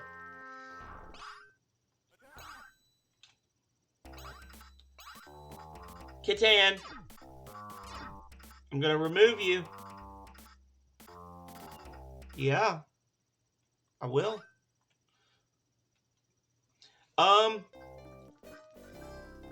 Ya boy, JG89. Thank you so much for the follow.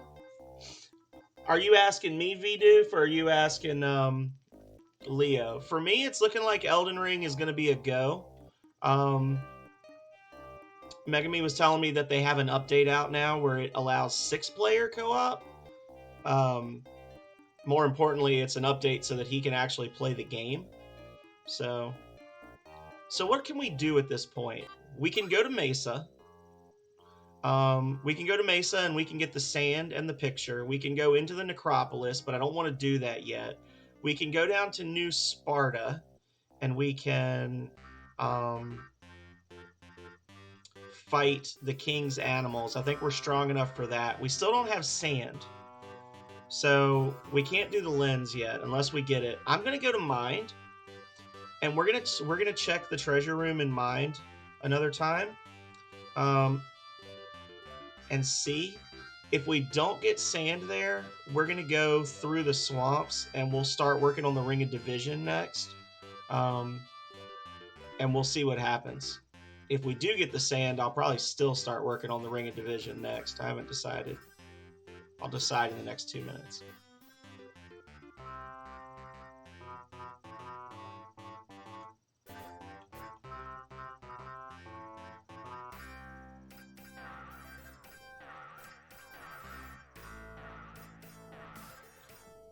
What's the yes finally, Badoof? Just yes finally we'll be able to play it again? You know, it's only been like 9 days since I played it last.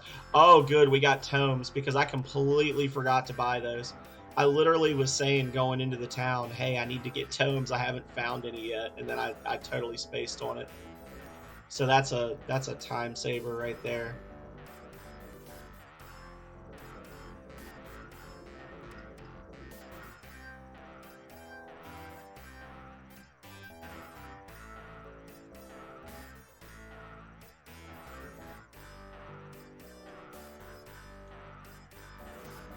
I don't know. Maybe I'm just losing my mind, like really and truly. My memory has been really bad the last few days, or I'm just like I've hit that level of sleep deprivation where I really just don't know what's going on anymore. You know, usually I can just like normally when I play this game, I just like sleepwalk through it. Or maybe it's just because I've mixed up my, you know, because I try to play it differently every time. Maybe the issue is that I've just played it so many different ways now. Like I've done so many different challenge runs that I'm having trouble keeping track of what I'm actually doing, if that makes sense. Like I can't keep track of what my path is because I keep slipping into like old patterns of gameplay. And then I'm like, oh wait, I have to do this first. You know what I'm saying? I might just need to go back to playing the game normally for a few sessions just to like recenter myself. Kind of like a cleanse, you know, like you speedrun Mega Man 2 so much, you start to get like sucked into those patterns. So then you just do like a casual play of it a few times. You just play it for fun, and then it like sometimes that kind of shakes the cobwebs loose.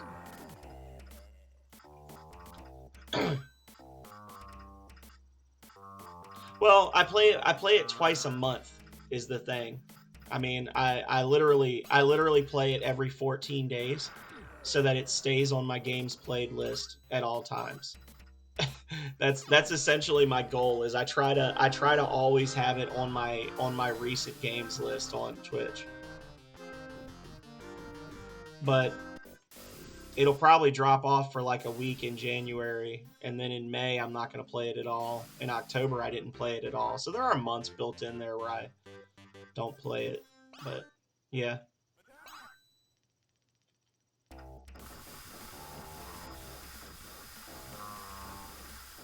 I have a feeling that what I'm probably going to do is I'm going to do the auto battle challenge run on my birthday, which is January 7th. And then I probably will not play it again for a little bit before I do the World of Void challenge run, because the World of Void is going to be like an 8 or 10 hour run. That's the one where the goal is to basically beat the game and then go back and kill every NPC in like every town. That will be an all day thing. That'll be like a holiday stream or something. So I'll probably step away from the game for a little bit before I do that, because otherwise I will cry. But I mean, literally every time we play the game, or almost every time we play the game, we find something new. Just like I found that secret tavern today. You know, I've really there was one time that we played on stream. We went to a town.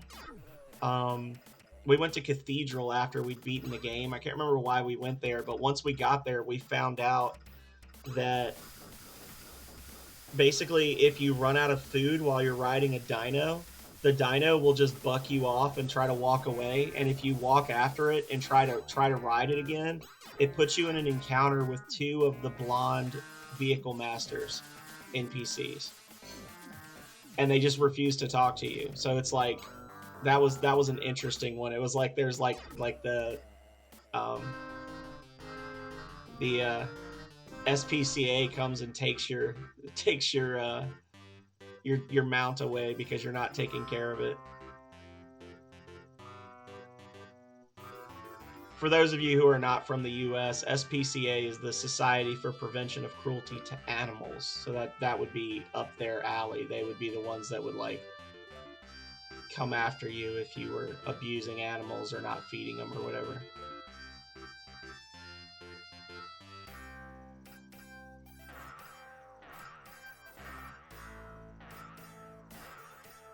This is our last chance at free sand, y'all. And it just feels like a bag of sand. Bag of sand. Our money's completely full, so we are literally just hoping for free sand right now. That's all we're hoping for.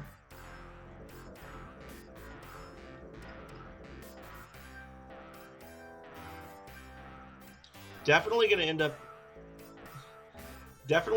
up having to Look at all these flowers. I was hoping for flowers before. Definitely gonna end up having to buy more food and water. I'll probably.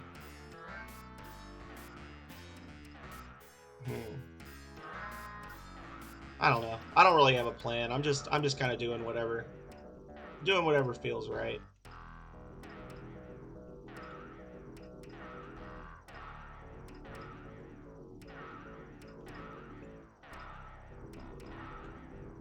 Got a lot of Fanini, which is nice.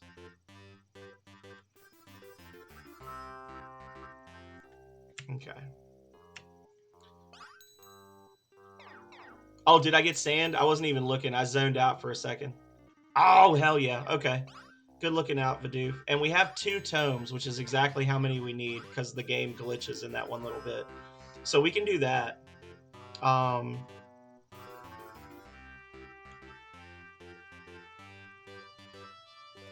And while we are...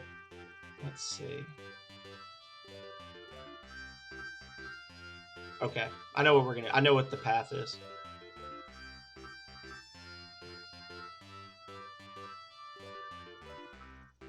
I know what my path shall be. So we're going to go down here. And we're going to buy blaze and stones for Alexi.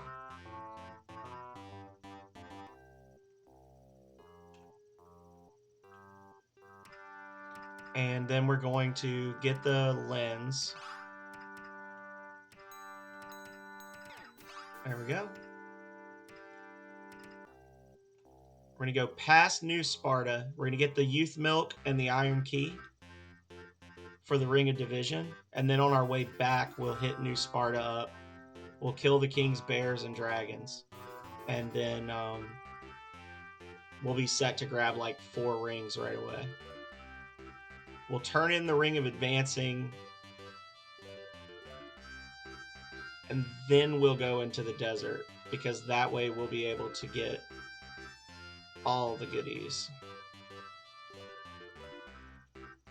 We're trying to get Oblique's XP up a little bit, like to have him catch up with the party organically, so I don't have to do more than a couple of the perfection ring glitches, because those are a little time consuming. For those of you who I'm talking about time, I don't run this game with a timer because I love it too much and I don't want to ruin it by timing myself. But on average, 3 hours and 30 minutes to 4 hours is our going time to beat the whole game. Our best time, if you took out breaks, was probably like 3:15. We're 2 hours in now, and I've only got 2 rings. But we've also done our prep work in a weird way to where we can grab like 4 rings at once very soon. So it's just a matter of random luck, really. But I technically have a timer, but I'll rephrase that, Vidoof. I am not trying to beat a previous time. I'm more just talking about how long it's going to take me as an academic point. Because, as we've talked about before, the actual speed run for this game is not a glitchless speed run, and I don't like that glitch. So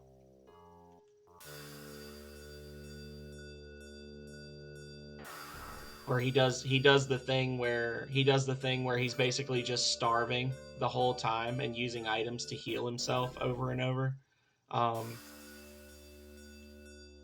I still need to watch that whole run because I still think there's other hijinks going on. I honestly don't think this game runs fast enough for you to travel around the world enough to get all those rings in an hour and 20 minutes. I honestly just don't think the game moves quickly enough for it to be possible legit.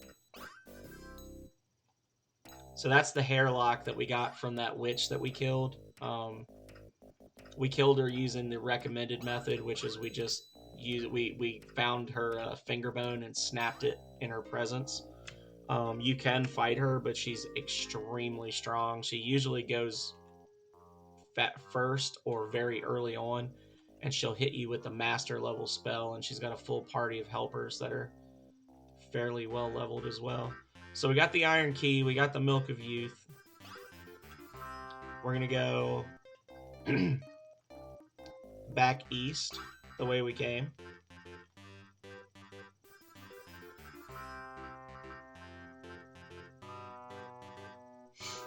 We're going to that little where we passed by right before we got to that little narrow bit of dark water here.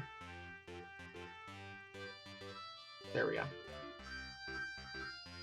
Sometimes you gotta do some maneuvering because the because the ship moves 2 squares at a time. But a little bit of a puzzle built in. It's a puzzle game. It's not an RPG. Oh, hang on. We've got to we got to crash the game for luck, y'all. Hello, Kale. We're gonna crash the game for luck. See, it's always 113 seconds with this specific error. I'm telling you, that's an error code. There we go. Crash the game for luck.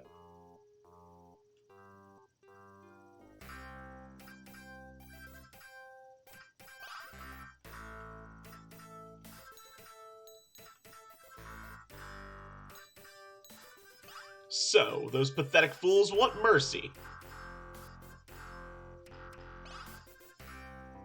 Very well, you may enter.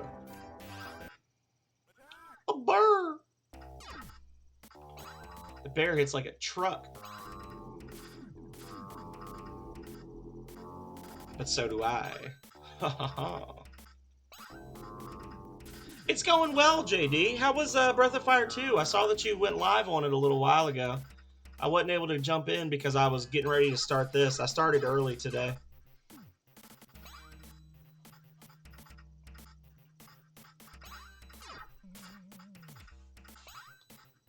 You gotta be getting close to beating it. Are you in the Infinity Dungeon yet? Do-do-do-do. Frenzy! Yeah, I hope you're doing well, Kale. I know I said hi already, but I hope you're doing well. I hope you're ready for tomorrow's co-op stream of 7 Days to Die. It's going to be freaking awesome. I do want to throw it out there for anyone who comes in often or who doesn't hate hearing my voice, or who can mute me, that we are going to be doing a co-op stream. Me, Kale, Koji Carson, and Megami Mori are going to be playing 7 Days to Die tomorrow night. There are extra spots open if people want to play. You just got to let me know, and you got to add me on Steam because we're going to be playing on the Steam version. So if you don't have it on Steam, you're kind of SOL. But as I understand it, there's a total of 8 slots, so up to 4 others can join in. I think it's gonna be awesome, and it's gonna be extra awesome because we're playing on a world that's already, it's not really established. Like, it's still dangerous to be in the world, but we at least have like a source of food and water handy, so we can actually like play the game and explore. Oh, that's like the worst part of, honestly, that other than High Fort, that is like the worst part of Breath of Fire 2, in my opinion. And it's funny because I've beaten that game like 3 or 4 times on stream, and it always works out that I'm doing High Fort and the memory in the same stream. So I always have to do both dungeons back to back. It's like a band-aid, man. You just gotta right off.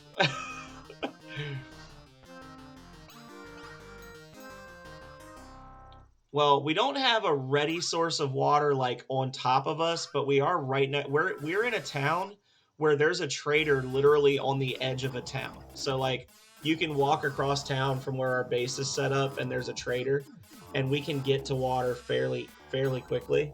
But we also have enough like jars and things that we can supply ourselves if need be. Like we can just go fill up with like ditch water or whatever and then cook it. I have had a couple of times in earlier builds of the game where me and Megami literally just were dying because we didn't have water. So yeah, we're at the point where like I think Megami has a mini bike. We've started doing quests for the trader, so we've got some firearms and some good armor and stuff like that. So we'll be able to like really run around and have fun. I don't know if it depends on y'all. I don't know if we're going to be playing long enough to get a blood moon in that world, because I think it's like day 8 or day 9 in the world, but it'll still be fun. Do some exploring. Hello again. We have a Momo. She's the baby Momo. Hello, baby Momo. Hey, kitten, what are you doing? No, don't go back there. No, no, don't go back there. No. What do you want? I love you too, but you still can't go back there. She likes to get behind my computer monitor, and then she starts messing with the cords. Horde is every 7th. We actually set it up so it's a little randomized, Vidoof. It's every 5 to 9 or every 7 to 9 days, I think, something like that. I have to look at the settings to see exactly how we had it set up.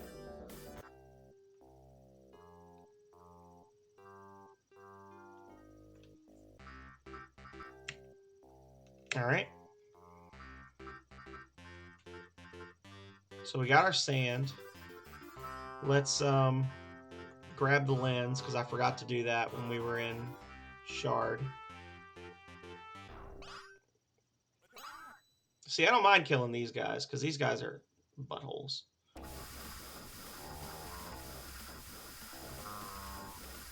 Yeah, it was actually really underwhelming. Our first horde, at first we built a ladder and climbed up onto a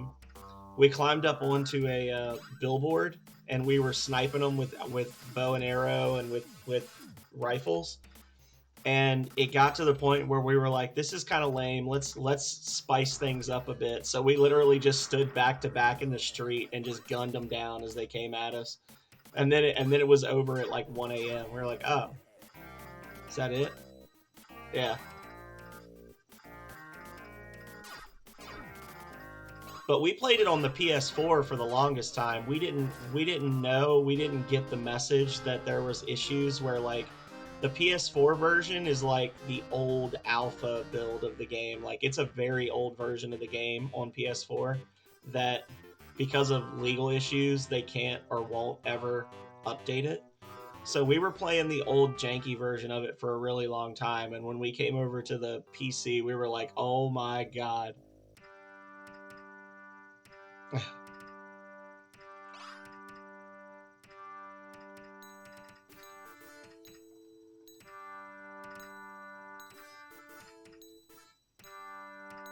So she took the first tome, but we have to talk to her a second time to get this guy. So the way that works is if you have tomes in your inventory, she will take all but the very last one before she will actually recognize that you have the specs for the lens. So if you have 10 tomes in your inventory, you literally have to give her 9. Like you have to use show 9 times in a row. And then on the 10th time, she'll say, oh, you want a lens? That'll be tricky. I'll need a bundle of tomes from Cathedral. And then you use show, and she'll take the 10th bundle of tomes, and then you can go talk to this person. This person won't spawn until you get that, you want a lens? That's tricky message. Yeah.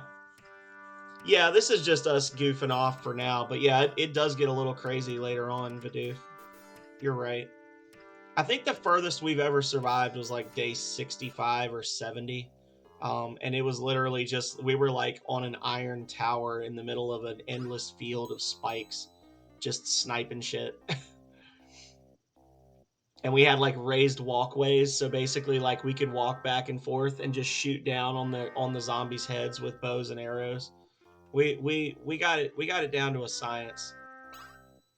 Then it was just a matter of it being annoying because there were so many and the hordes lasted so long.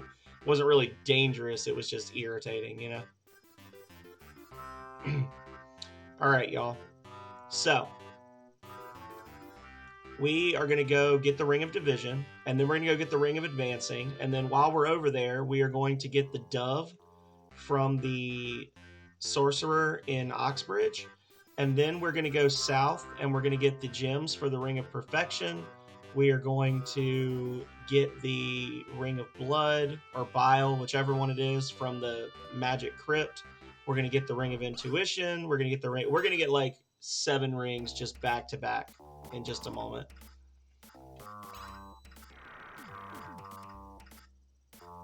It's going to be amazing.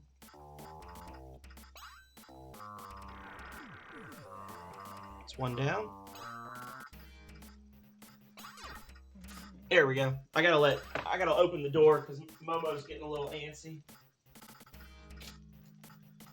Here you go, honey. We got Momo and Hobbs. Hobbs is just asleep. He's just been zonked out all day. I've had to check and make sure he's breathing a couple of times. He is a very old cat.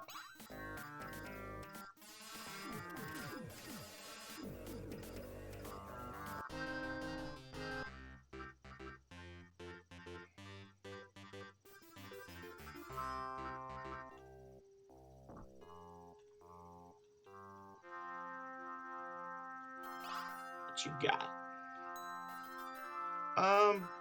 Yeah, sure. It's only 225. And this one has days, which is good. It's basically shock, but lower strength. But because it's got a lower mana requirement, that's useful to have. We don't need those spells. We can get Pain while we're in the City of Division, just up north, though. So that's good. Mana. So we've already done all the prep work for this. We just bribe these guys. They say give us all your money. It's actually like 1,000. I always thought it was all your money, and I used to go out of my way to spend all of it, and then I realized that it's not, and I felt like a fool. All the wasted time I spent buying food and water and random bullcrap I didn't need just to get my money down. So he wants us to kill Fiverr. We've already told Fiverr to skip town. Then he was going to send us for the Milk of Youth, which we had already gotten. And now we're going to fight him and kill him because he revealed that he's actually an evil person and that Fiverr wasn't a cheater, that he was just mad that he lost. So now we take sweet revenge. We confuse him so we can preserve our max HP so he doesn't get us with that. And then we'll immediately get the Milk of Youth from him. This is one of the more complicated rings that you have to get, and they send you back to the same damn town like 3 times. It's a really trolly ring, honestly. That's why it's usually one of the last ones I get, because I just don't find myself down there in the Arctic to do this stuff. So now we kill him, we get the Ring of Youth, or the Milk of Youth back. We already have the Iron Key. So we walk right in. There's the king. We show him the Milk of Youth. He's still a little woozy. He gives us an old ring as a reward. And then we get the hell out of Dodge before he realizes what he's done.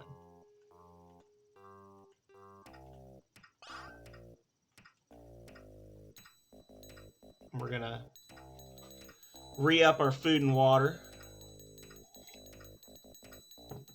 I know how much y'all like that ding sound 48 times in a row.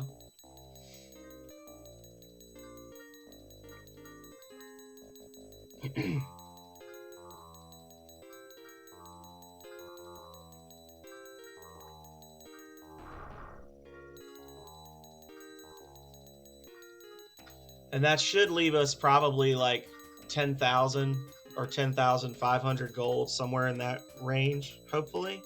In the 10,000 range. So then we'll have enough to buy the master spell for Slash while we're over here. Yeah. What did I say? 10,500? 10,000 to 10,500? 10,488. Not bad. Considering I haven't checked. I mean, people could say, well, if you were really good, you'd have been at like 10,250. But to be fair, I haven't actually looked at my food and water since we left the Eastern continent. So don't hate, y'all.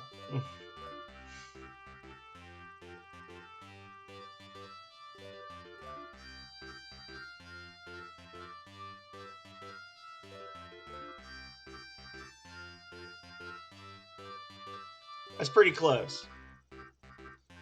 Considering I wasn't counting how many times I was pushing the button or anything, you know. Okay. So we want pain. That's the good one. The other spells, divide massively reduces max HP. If you were playing like without master spells for whatever reason, then divide would be good for the necromancer rings to stop the necromancers from healing themselves. But otherwise, you should always just use the pain spell because it does a shitload of damage, and it uses just as much mana, if not less.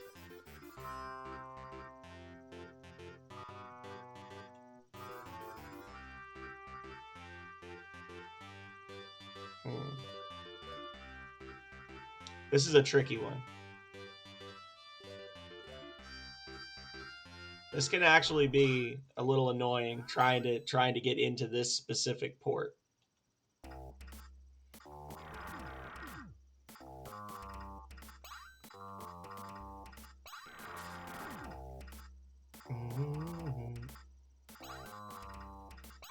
Well, that's at least one of them dead. Thank you for the rounding, Vidoof. I do appreciate it.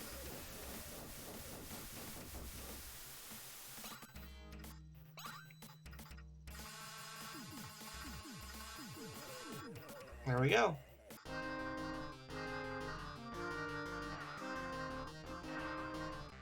So many flowers. So there we go. Pow, and then straight up. Perfect. Oh. So we got to show this guy the key that we got from the other sorcerer. And he'll tell us where to go to get said ring. But he also says if we give him a little bit of money, he'll give us a dove, which we have to have for the quest. So got to pay close attention to what he's saying. Okay. So that's the Ring of Division down.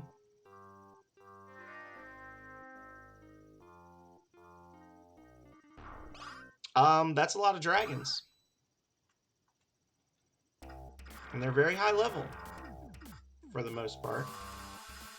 That was a miscast. Wow. That's I should have just ran from this one. It gets tricky trying to run from these bigger fights simply because there's so many enemies that a lot of them are going to get to go anyway before your whole party gets to go. So it's almost better to just like go for it and try to mesmerize as many of them as you can. There we go. It's a little more fair for me. Hair down, hat on.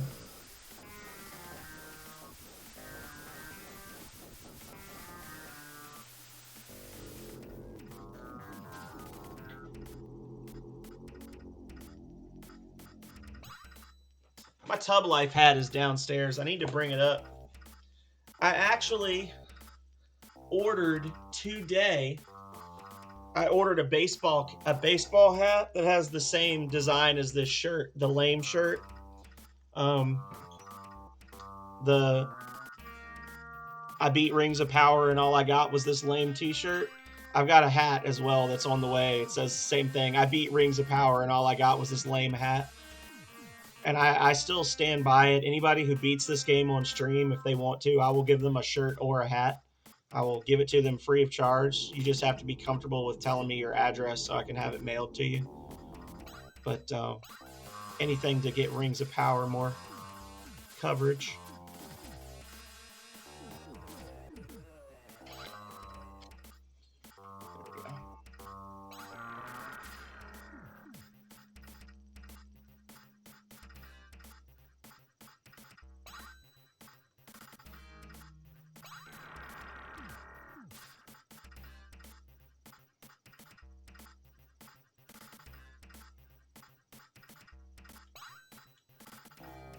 Death! Damn. Our group spells are not doing well today, y'all.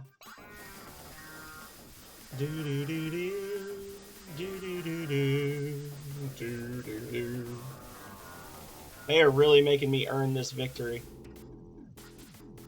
Oh, oh, oh, oh! I don't like that.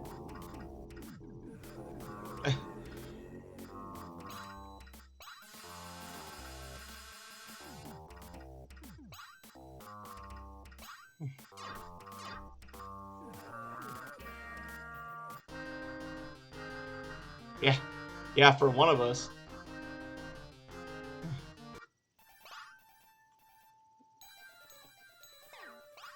That was a fair chunk of an ass whooping. I won't say it was a whole ass whooping, but it was a fair chunk of one.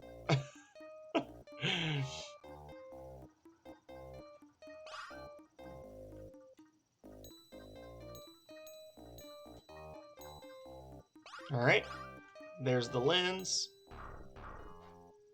And now, back to the castle to get the Ring of Advancing.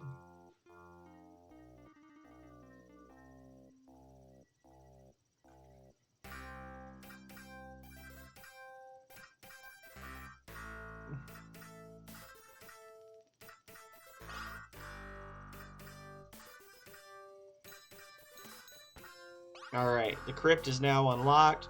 She says to go back to Cathedral, but we don't need that because we know the solution. Unfortunately, we're not like Imino, who somehow managed to magic his way through the door without having the key. Oh, jerk.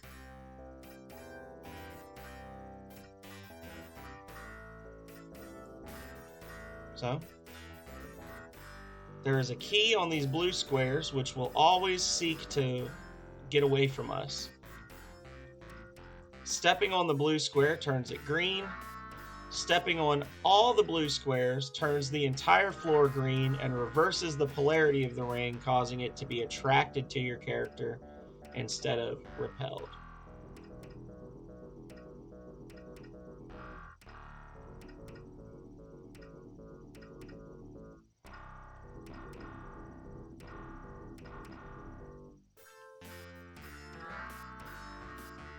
And there we go. The chase key was taken.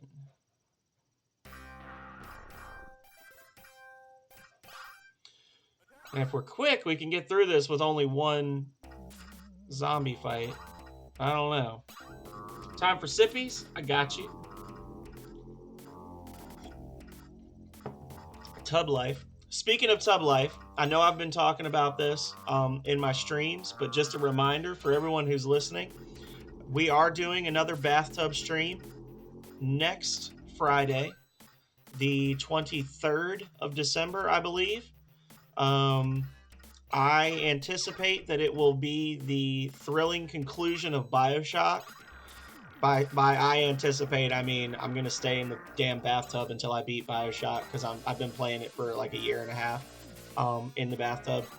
So we are gonna beat BioShock in the tub, and then we will be using the Winders poll panel, which I have set up now with a like a test question to select the bathtub game for 2023. Right now, I'm leaning between Treasures of the Deep, which was a PS1 game, and Maneater, the PC game where you play as the mutant shark that's trying to eat everybody. So, two very different games.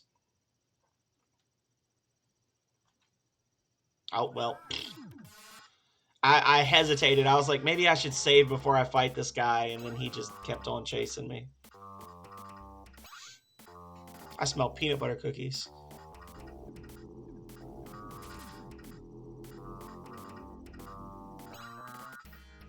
I'm not having a stroke, by the way. Cal Ray is actually making peanut butter cookies downstairs.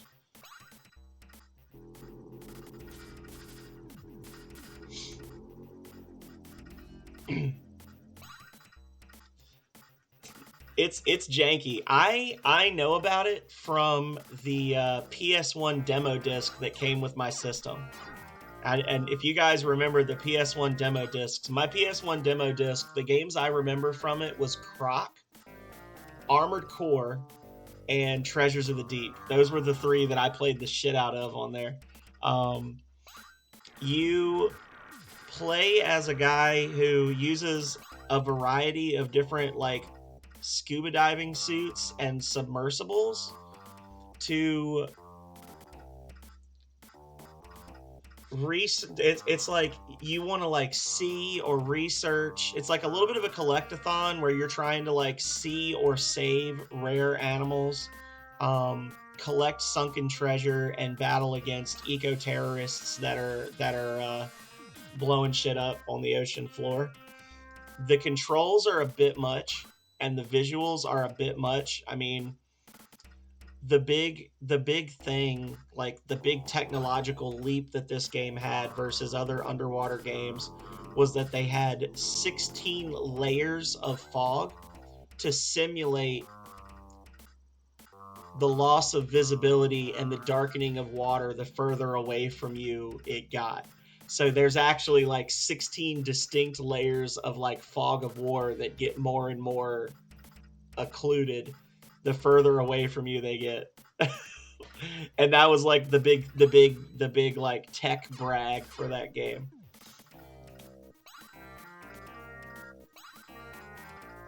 Yeah.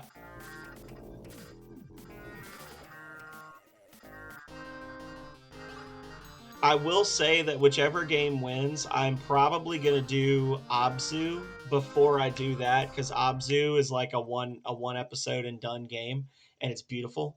So I want to play Abzu again. I haven't played Abzu in like a year and a half.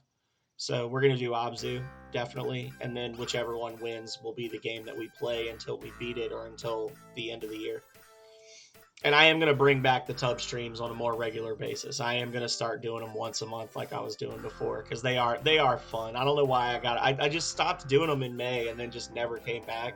I think it's because I was doing the co-op stuff with Leggett, but it's been 6 months and you're now 7 months and we haven't done another one.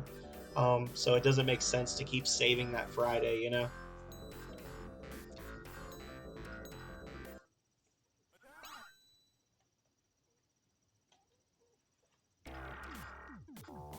I've never played a Silent Hill game, so I can't say how much like Silent Hill that is, but I mean, there is fog in Silent Hill.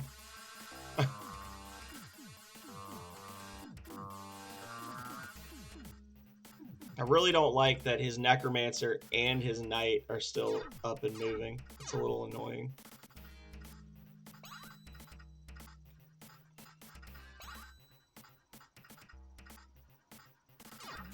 Oh, I got you.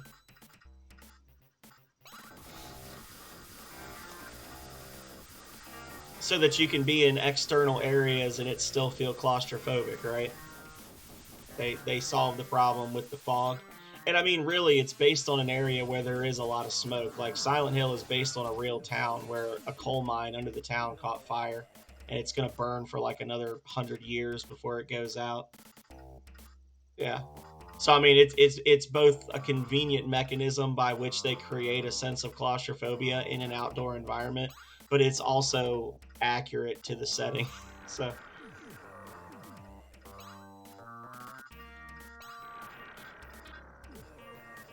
now you die.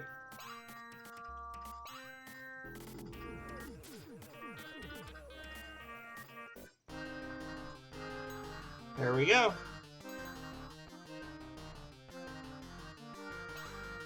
I'm kind of liking gaining these levels every time I'm getting like every time I get a ring, Obliki's like, ah! It powers up more. So what do we got? We got 4 rings. Oh, that's rough. You know, one of the worst things is when you see a game that's been remastered and it's just worse than the original.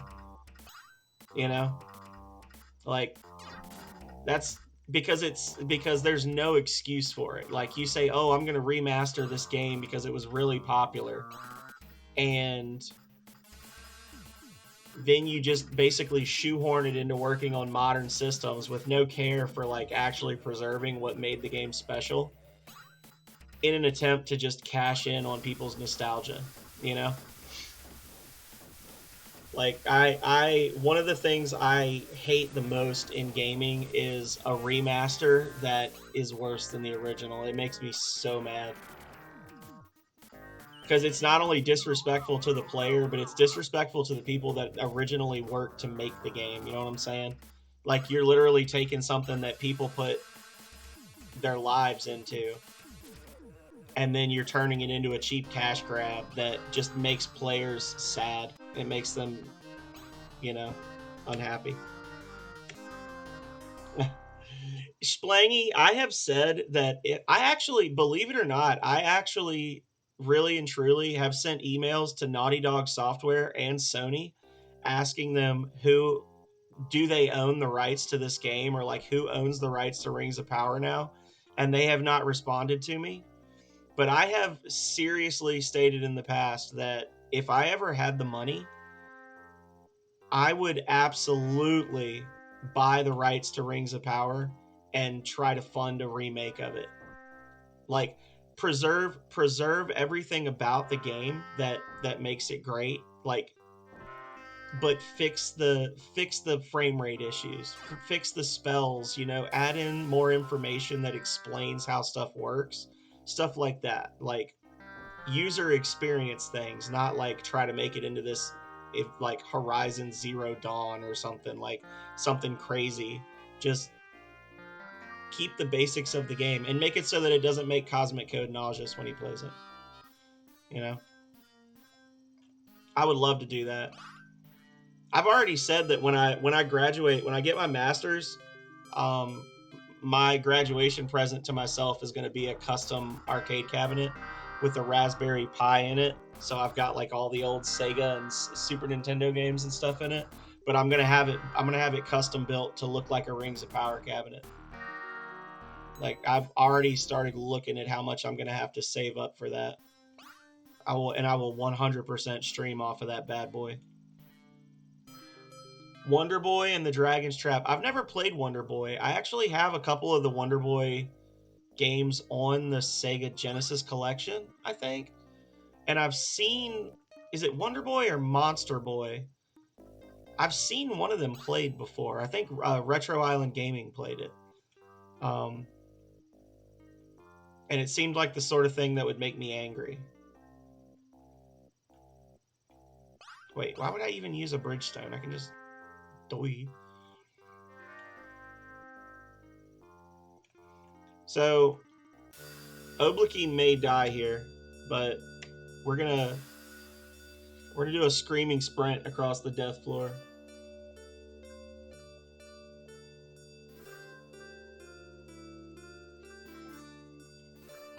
I don't believe it.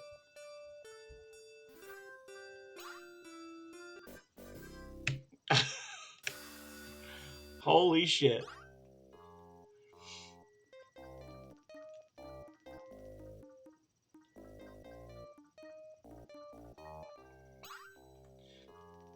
I would also fix little things like this, where you can't actually get here. Like little things like that, I would fix if I remade this, because I'm sure that that was not intentional.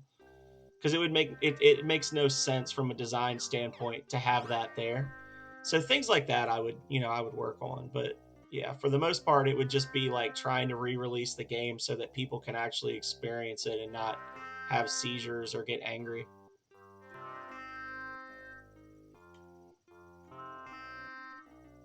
Okay. So we just grabbed 2 more rings. If you guys blinked and missed it, we're up to 6 rings of power now.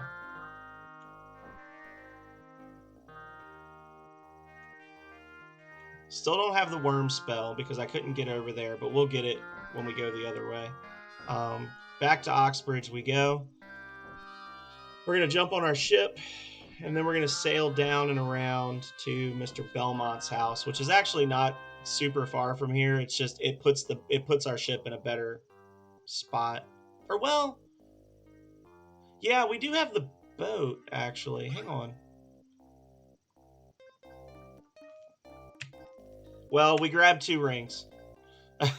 We grabbed the Ring of Calling and the Ring of Variation. The Ring of Calling we actually could have gotten at any point ever since I don't even think you were in here yet, Splangy. When we found the sunken treasure ship that was guarded by the necromancer corpse underwater. The crystal orb that we got from there, or the crystal ball that we got from that shipwreck, is all you need to get the Ring of Calling. We just never were over on that side of the world to talk to the lady. So unless something terrible happens and our ship gets lost between now and then, we can actually just jump on our boat that we left before when we were over here before. If that boat is still there, we can use the boat to get to the ship to get to the Ring of Perfection. So go us. Now we're just auto walking.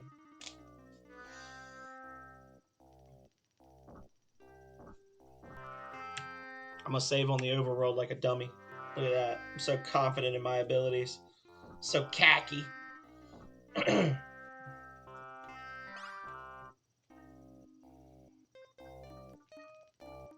Okay, yeah.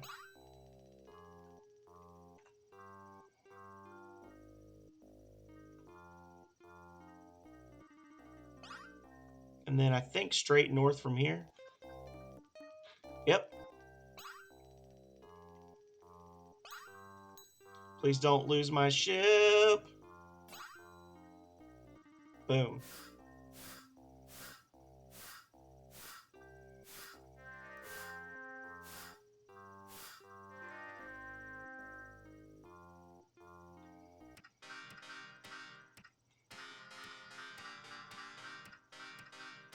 We're going to show this lady the picture that we got from the enchanters that we murdered in the Drunken Dragon. Hey, look, that's me. I'm returned unto my original form. Ring of Mutation taken. Do, do, do, do, do, do, do, do, do. And let's not forget to lag our way over here real quick. And go downstairs and get the log so we could show that to Mr. Belmont. We got to show him our log so that we can get the run of his house.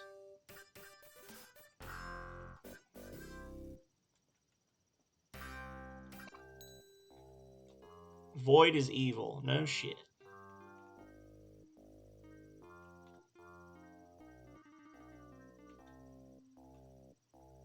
Giggity. When I said I'm gonna get myself in trouble. I said the thing about I got cocky. I immediately thought of the line from the Family Guy remake of Star Wars: A New Hope. If you know what I'm talking about, then you know what I'm talking about. Where they're on the Millennium Falcon and he's like, "All right, don't get." Yeah, that's what I thought of.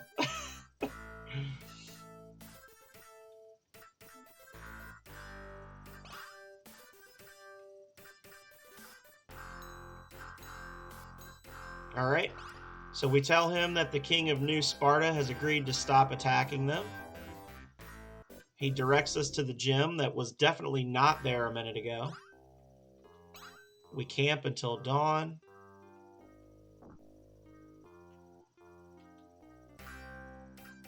And then we go talk to this gentleman.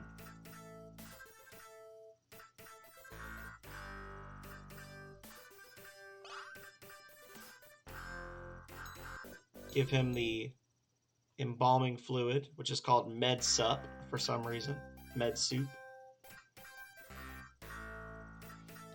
Gives us the Sun Key. And we now have both gems, so we can go get the Ring of Perfection. While we're here,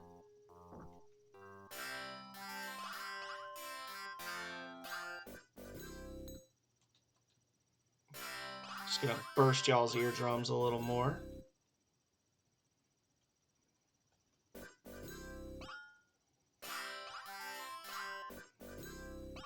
We're gonna go to 6,400, which shouldn't take long. Yep.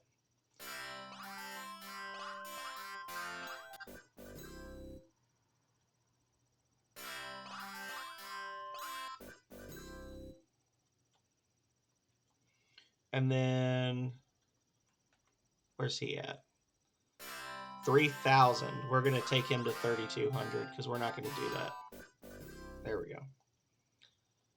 Alrighty. Everybody gets a free level up. You get a level up. And you get a level up. And you get a level up. And then we get attacked by bandits who kindly say, "Hello, traveler," before they try to shiv us. No, no, no. No, no, no. No, no, no, no.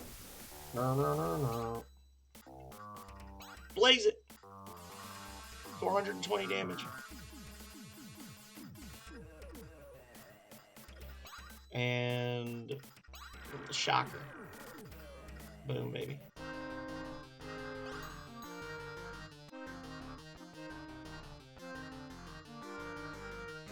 I must have sold my nectar at some point because I know I picked some up.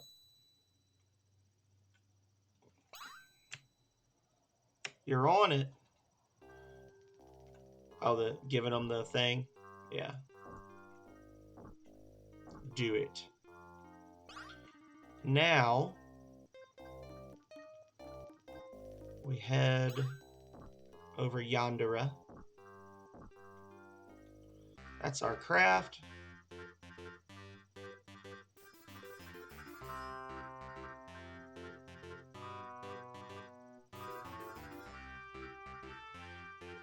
Oh, our ship's gone, but our boat remains. Okay. That's fine.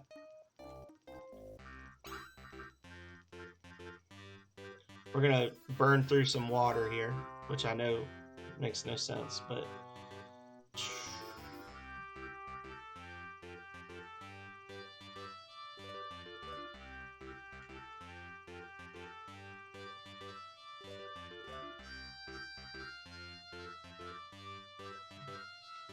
Now, because Oblique is a little bit lower level, this is going to be spooky, but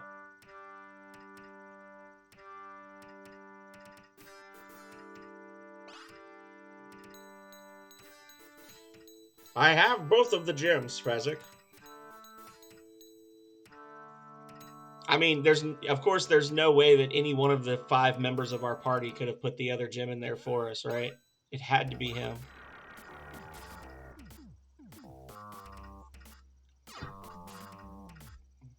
It's okay. Please.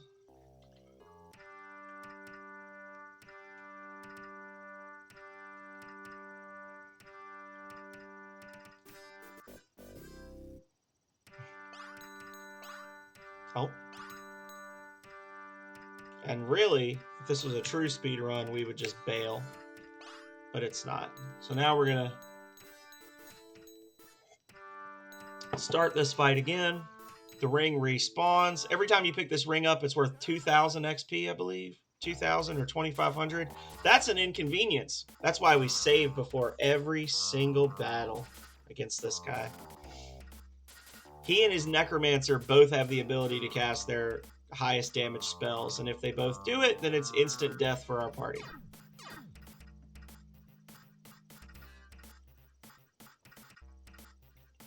I have had that happen before where I'm like level 8, my entire party's level 8, and then the Sorcerer and the Necromancer each go right off the bat, and they go Master Reaper and just kill the whole party.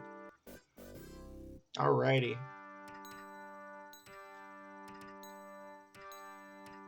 So, half of our party is now the max level. So one more should do it, almost. Oblique will still be a little behind, but that's okay.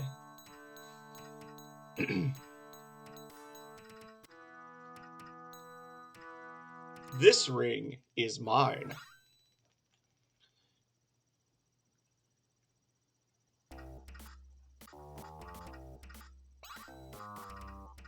I'm just gonna get the Ring of Perfection 3 times, and then I'll be done. This will be the last time I get it.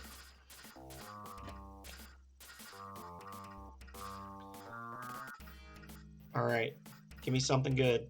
Give me something good. Not what I wanted.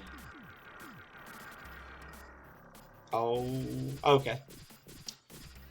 He could have done Master, he could have done Mesmer. He chose Pax instead, which whatever.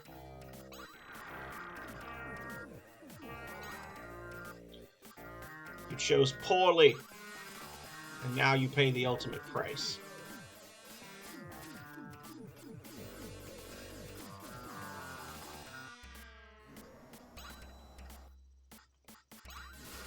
Absolutely overkill on this guy, but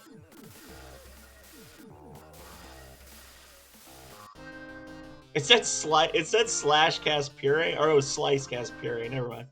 It's like, wait, what? All right, so everybody except for the Enchanter is now max level, and he's probably very close. Yeah, he needs 500 XP to hit max level.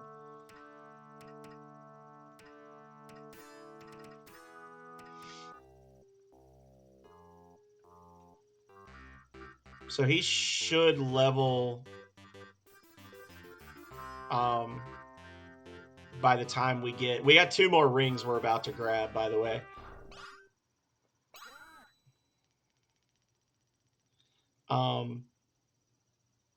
I'm also seeing the slash now. What? Oh, where it showed the name? Yeah.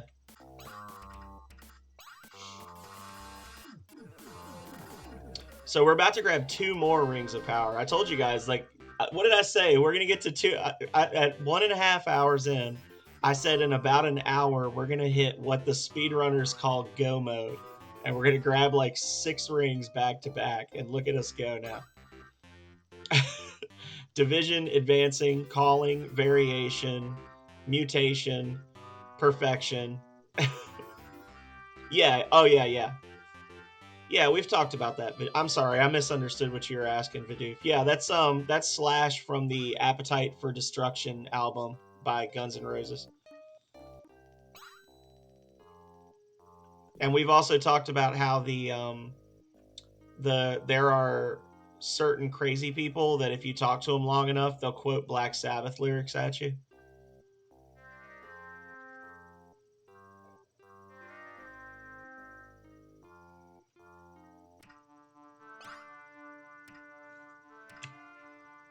Yeah.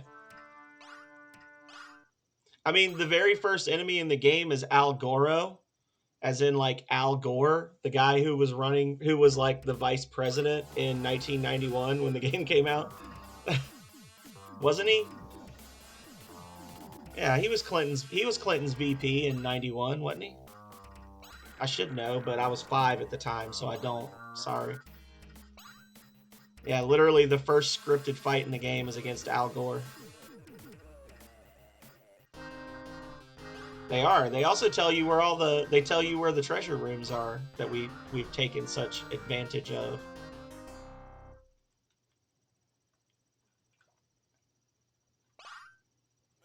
So these 2 are just free fights. I don't normally fight them, but I'm going to because I want to get the XP. These dragons are max level, so they can cast a lot of nasty spells. You should always prioritize paralyzing dragons.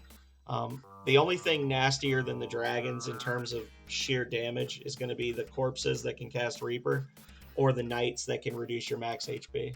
They have seen the future of the 20th century. They have.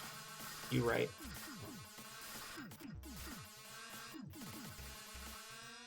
And boom.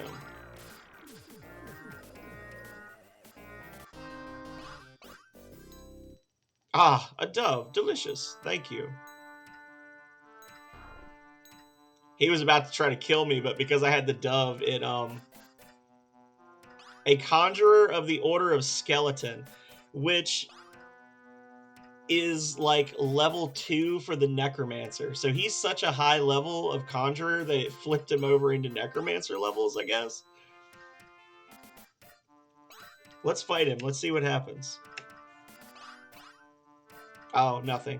Yeah, that's an interesting thing, by the way. It says that he's a conjurer, but he's a level 2 Necromancer. Maybe that's a reference to Dragotha from D&D, because there's like an epic level quest in the old D&D games where you have to fight a Draco Lich named Dragotha. Maybe that's a reference to that.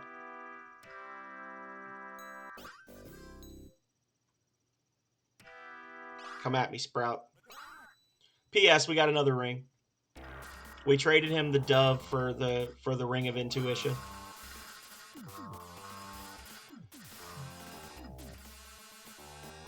He blocked a lot of those.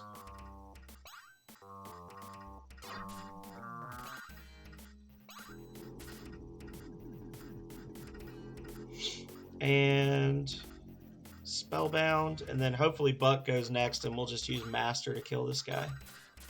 Boom.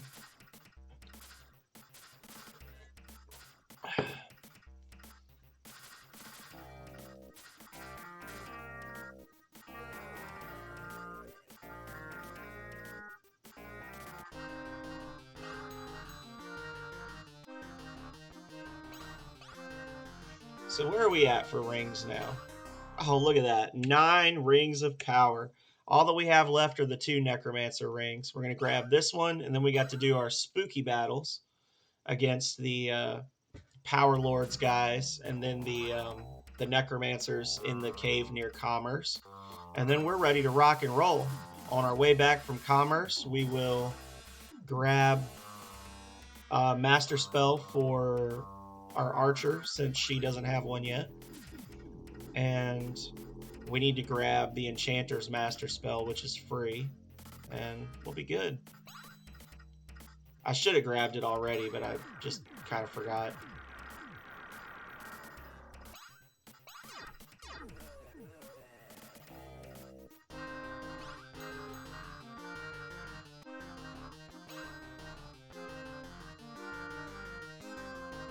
Just imagine, again, as I've said so many times in the past, imagine not knowing about the Balm and Mana being items that heal your red and blue bars. Imagine how much harder this game would be, because they don't explain it to you. I mean, maybe they do. When you talk to people, maybe when you talk to them about the city, they might tell you, like, oh, our trade good is X, and it does this, but I don't know.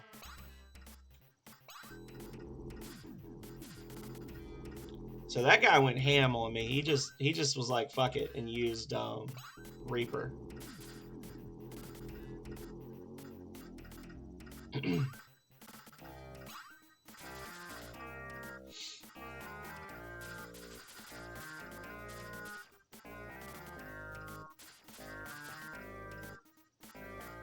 Dead. He said Buck uses days. Yeah, the game's getting a little confused about what spells I'm actually using right now.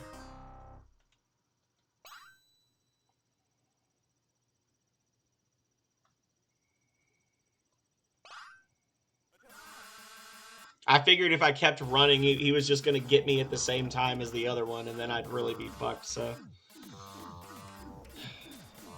And if I'm not mistaken, there being 2 guys there is a glitch. I'm pretty sure that once we kill him, the other one vanishes every time. Or him vanishing is a glitch, and maybe it won't happen this time, in which case I'll be in trouble. So... Get him, Thalmus! Mess him up. Absorb them into your beard hair and grow more powerful than they could possibly have imagined. He did it. Yeah, so the other one just vanished. I don't know why it keeps showing Mortimer cast perfect, like, because I never buy perfect, so I don't know if that's like a glitch that he'll just auto cast that if you have it in your inventory and you win with a slow cooldown spell like that. Like, maybe that's a thing that just always happens. I don't know.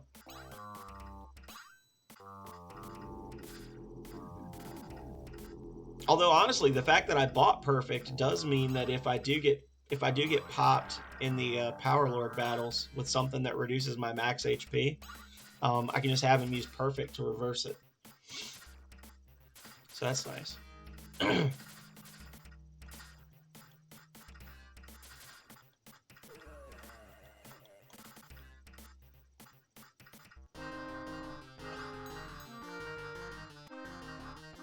And I know I'm not really getting hurt that badly, but again, those of you who have been here before are aware that walking in this dungeon drains your health. So I always try to just top off my health after every fight because I don't want to like be running along and then get into a fight when my health is already low from the dungeon's effects. Yeah, because that's the real danger is that you're gonna roll up on one of these guys and your health is half gone, and then he's gonna use Reaper and finish you off. That's where the real danger is. You're heading out. Well, thank you so much for being here, Vidoof. It was great chatting with you. We got a nice long Vidoof visit tonight. I feel lucky. I hope you have a good evening. And if I don't see you tomorrow, I hope you have an even better weekend.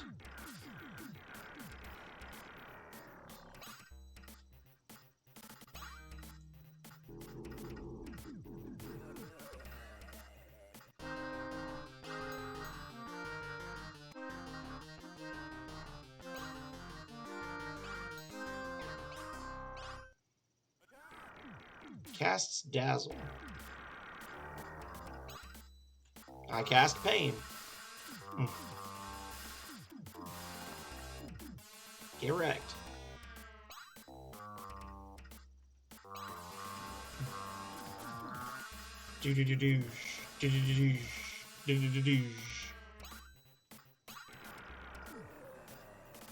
When that spell hits, it does so much damage.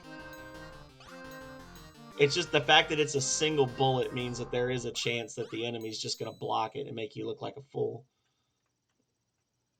I will do my best, Vidoof. Well, that was our last battle, so now we just got to walk this last little strip of the hallway, and then the ring shall be ours. Oblique hit max level. As predicted, he hit it right as we got the ring. So now let's duck in here. Quick save. Actually, I should heal and then quick save. And we are going to go up here to this tower. And we're going to grab the worm spell for our enchanter. And then we're going to double back to the road and grab the dragon that we left behind. We should have enough food and water to finish up without having to shop anymore. I think we're in the like high 20,000s. There we go.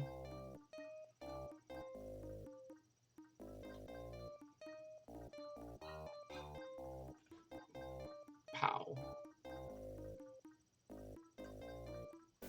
Worm taken.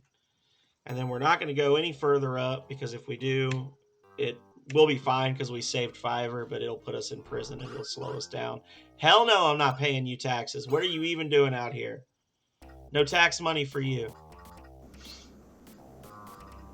You can't tax a Dargan. Get out of here. Jerks.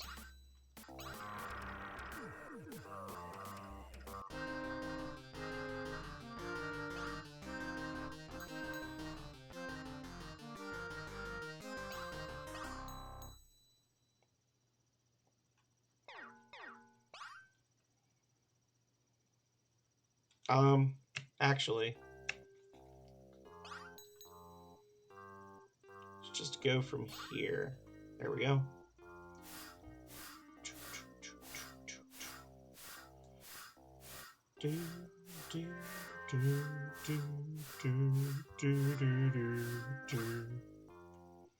I guess right here. No. And then over here.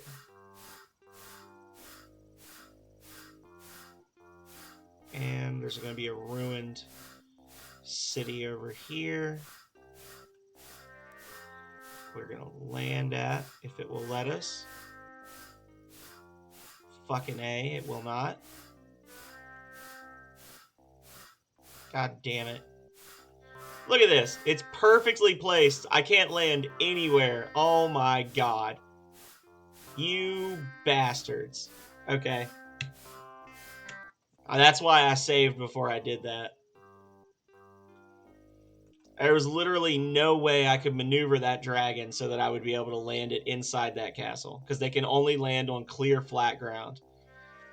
And that was my last Dragonstone. I literally would have had to like go get another Dragonstone and then come back because of that bullshit. Speedrun's dead. Whatever. That's why we don't use a timer.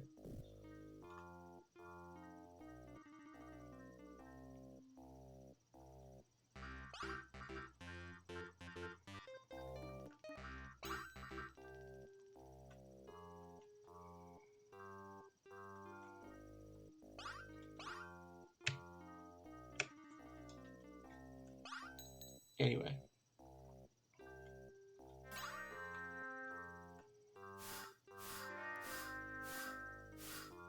I'm probably going to be in the same situation this time.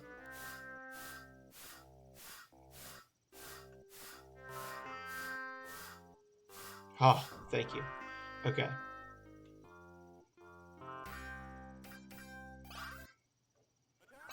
Attack! Blaze it.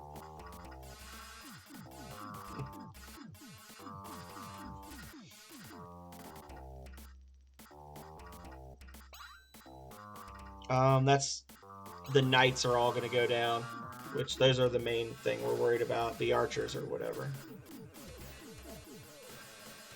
Yeah, we don't care if the archer survives, which she won't anyway.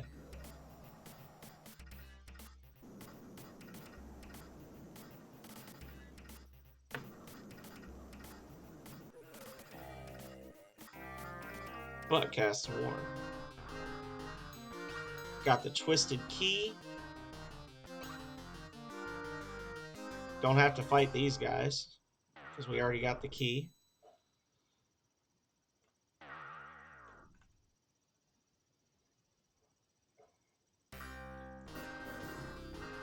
Oh my goodness gracious. Sammy Tech Savvy coming in with a rate of 11. Hello, my lovely floofy foxy friend. How are you doing? How was Dragon Ball? I saw that you were on there earlier, but I was working and then I started streaming earlier than normal. How are you doing? And hello, Raiders. I am the Phenomenal Sir. If you don't know me, I am a variety streamer who specializes primarily in retro stuff from the late 80s and early 90s, along with a mix of co-op and newer things that came out more recently, like Fallout 76, The Forest, 7 Days to Die, things like that. Tonight we're playing Rings of Power, which is my favorite game. It's my #1 favorite game of all time, and we're actually going to be beating it soon. That's good. I've never played a Dragon Ball game. And I've never seen one played either, because I'm a terrible person and I didn't see you streaming today. I didn't watch you streaming today. But thank you so much. Welcome in, everybody. Feel free to hang out. Like I said, we're going to be beating this game probably in the next 15 to 20 minutes. Actually, a pretty solid run. I had a couple of little things that sidetracked me, but overall, if we can beat this in 3 hours and 20 minutes, that's a better time than I usually get on this game. So all we got left to do is like 5 fights, and we have to fly around the entire world. But you know, hey, buddy. I'm gonna go for it, guys. I'm going for it.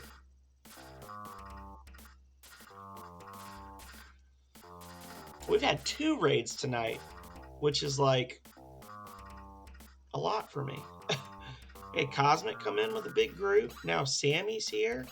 I need to start streaming on Thursdays more often. Man. Hey, flip my schedule back around. Go back to Tuesday, Thursday, Saturday like I used to be.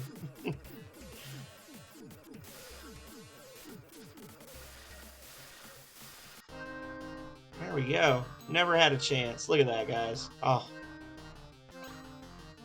it's called Pro Mode. Look it up. All right, so now we have to go down here, and then we can stop here and get the Archer's Master spell, and then over to here to Commerce.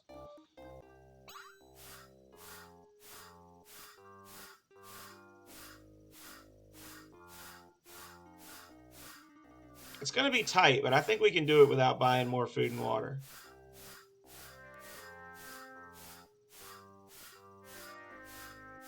I think I might have missed it.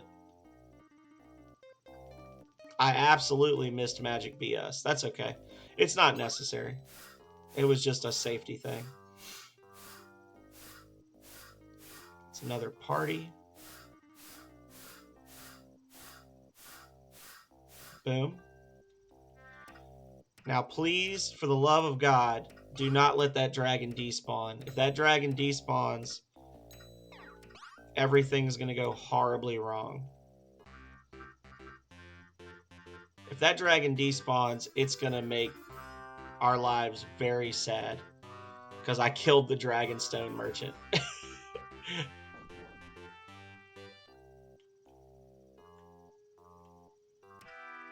It shouldn't be the most recent vehicle. It should go oldest to newest, so we should be okay, but...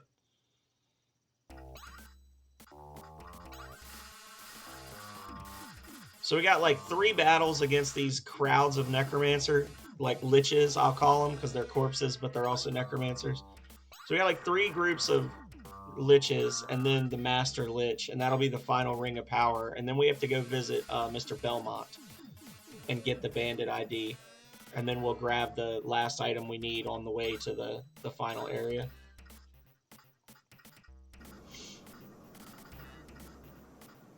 So we are definitely overpowered. I mean, we're at max level. You normally can't get to max level unless you cheat the game. Like really and truly, that's just how it is. So I say we're overpowered, but really it's just we're at a level that normally only NPCs can obtain. So we get these lovely never miss spells that do a ton of damage and just burn through the enemy, and then we just heal our mana after every fight. It pretty much just becomes a matter of time and luck. And luck plays a much smaller role than time.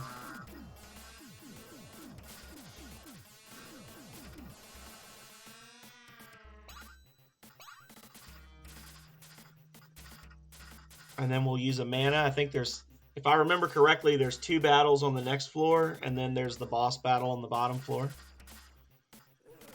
And then all we gotta do is grab an item and fight the final boss.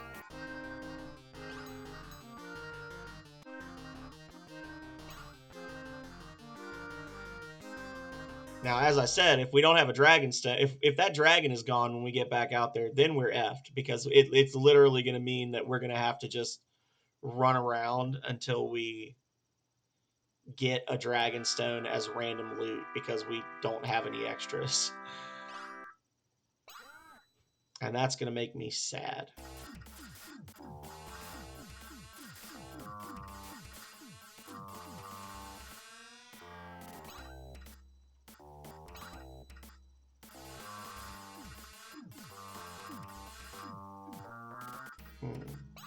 Oh, of course, all the party members with the worst attacks are going, huh?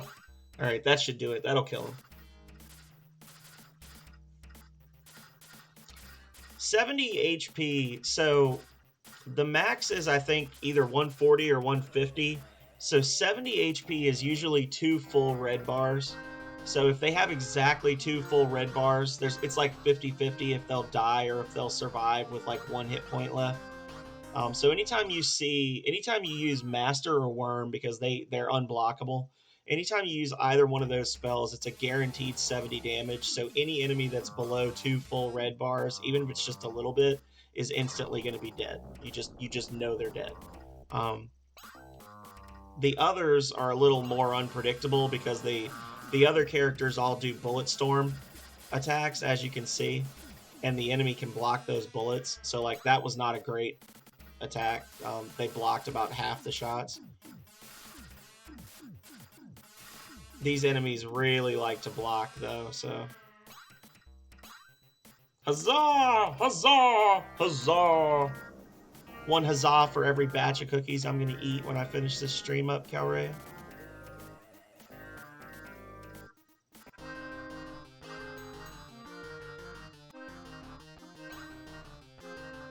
She didn't say no. It's allowed. Confirmed. Phenomenal Sir gets peanut butter cookies.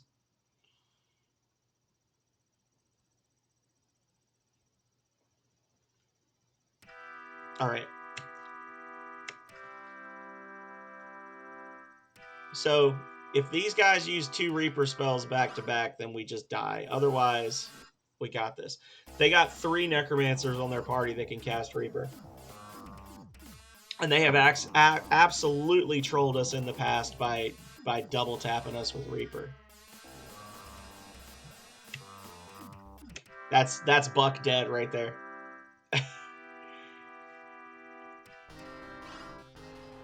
Hollistar Arcade, thank you so much for the raid. How are you doing? Welcome in. What were you playing? Please tell me it was Rings of Power. Oh, Legend of Zelda: The Wind Waker. Nice. Well, welcome in. And thank you for thinking of me. We are just about to beat Rings of Power. Hopefully. You know what? I'm going to regret this. I'm going to regret this because 3 of them are going to survive and then 1 of them is going to kill me. I can feel it. I can feel it. Oh, never mind. I regret nothing. I'm a pro gamer. And that's the final ring. And a blood.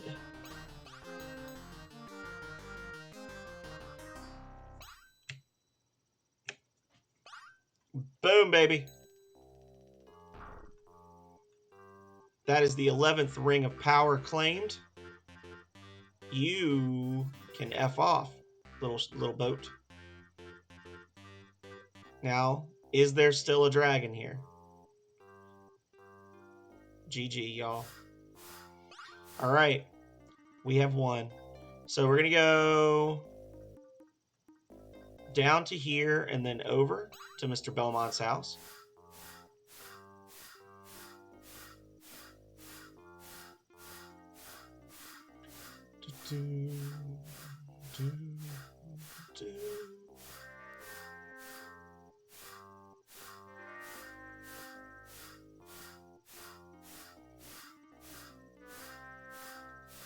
Boom. The home of the wealthy and eccentric Mr. Belmont.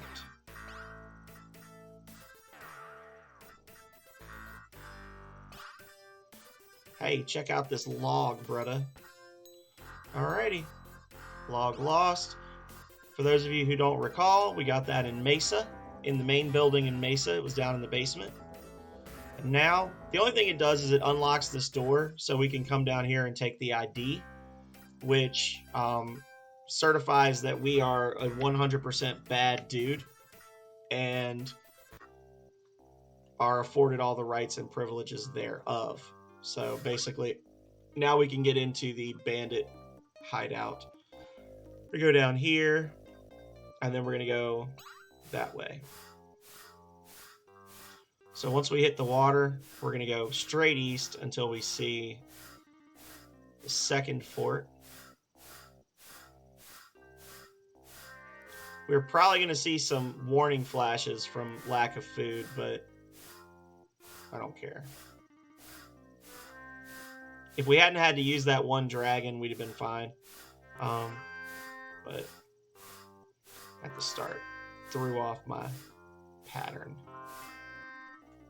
Nowhere else in the world have you felt the presence of such an evil. This place reeks of Void and his servants. Hey, buddy. Very well. Your ID looks okay. Go on in. Just once, I need to do this without helping Lenny, just to see what happens. Like, just don't even help him. Because that's the bandit that we freed in the town of Speed way back in the beginning, and he's like, oh, Lenny never forgets a favor. Now Mr. Belmont and his most trusted lieutenants are on their way, but unfortunately we are wizards and we teleport out. Quick save, and then we do our starvation sprint across the ocean to the Font of Heaven.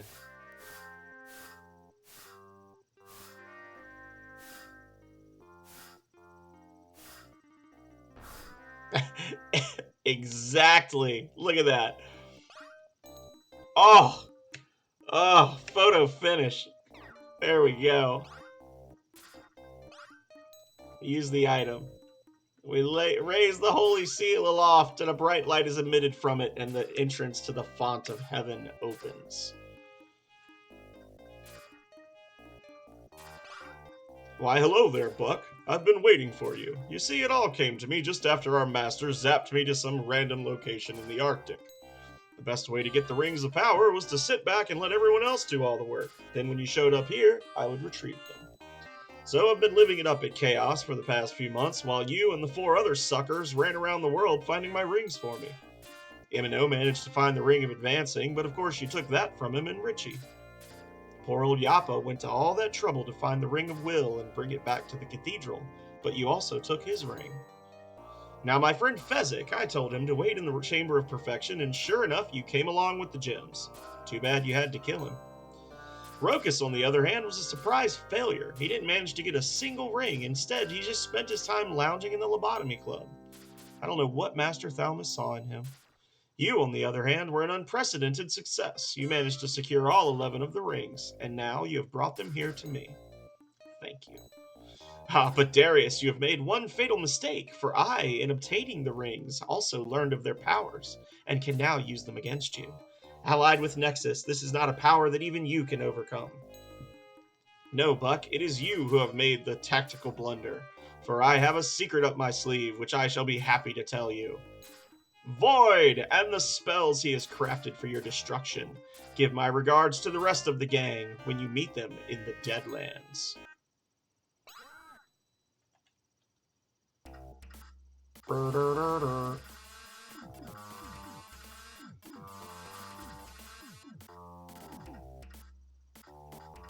Oh.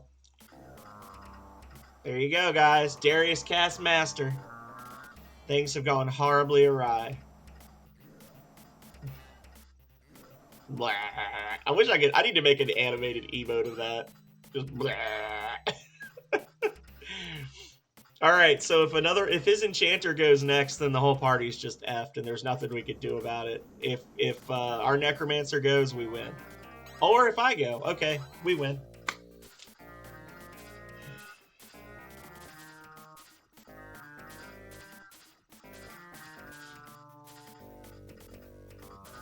And with that, the game is done. The hat is off. And the hair is back up.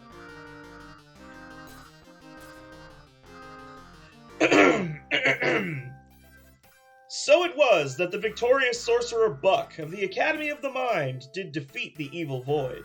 With Void's vessel on this world destroyed, the deceiver did flee forever. Buck then passed through the Fount of Heaven, bearing the holy seal of Nexus.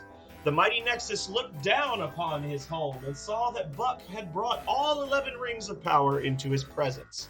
The prophecy fulfilled, Nexus did transport Buck and the rings to his realm. Once in the majestic realm of Nexus, Buck willingly gave all 11 rings of power to the Great Being. In response to this gesture, Nexus restored the rings to their original form as the Rod of Creation and returned it to Buck. And then a great voice filled Buck's head. Welcome to my realm, Buck. You alone of your race have shown the purity and courage to reclaim all the rings of power and return them to me. My brother Void has fled this world, and I must follow. He and I are but two sides of the same coin. As much as he hates me, he cannot destroy me. I will ensure that Void does not return here. Someday it may be that we will join again and become that which we once were, greater and at peace. You have proved your worthiness, and I shall leave the rod of creation in your trust. Use it wisely to rule your people. It upsets the balance between my brother and I, and we are better off without it. Good luck to you and your world. With this, the being Nexus departed this dimension in pursuit of his brother. And so Buck too left the realm of Nexus and returned to his world. There he used the power of the Rod of Creation to build a mighty palace where the Fount of Heaven once stood. From that palace, he would direct the destiny of his world.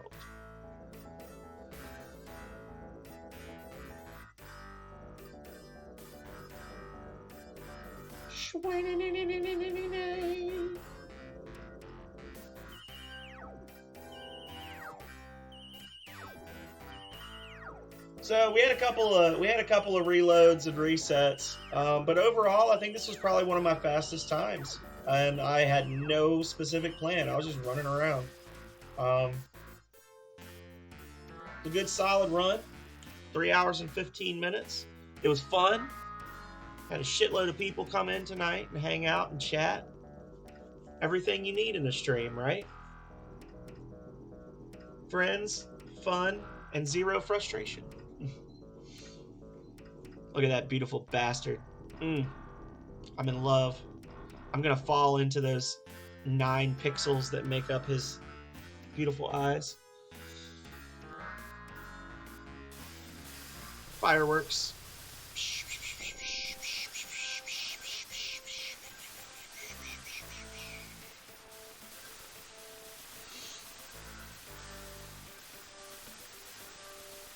And we do have 7 days to die tomorrow. Kale is correct.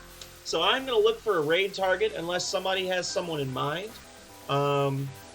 We will be back tomorrow night, hopefully around 6 p.m. Eastern time. It may be a little off because we are doing a co-op stream of 7 Days to Die. It'll be myself, Megami Mori, Koji Carson, and Kale. We are all going to be playing. There will be open spots for other members of the Jank Bros if they want to play. If randoms come in, I'll probably be more hesitant. But yeah, it's going to be a lot of fun. We are rapidly approaching the end of the year, and when we do, we are going to be starting the month of remembrance.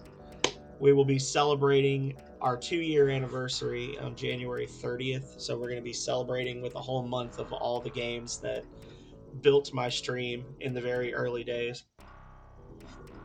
There will be Rings of Power, but there will also be a lot of other awesome games. So, without further ado, let the end roll forth, and let's see who's live. You have the run of the world. All that you see is your responsibility. We'll take 2 steps and then starve to death and die. No, that doesn't happen. They don't let you starve. You just take damage. Over and over and over. Alright, so who do we have to raid?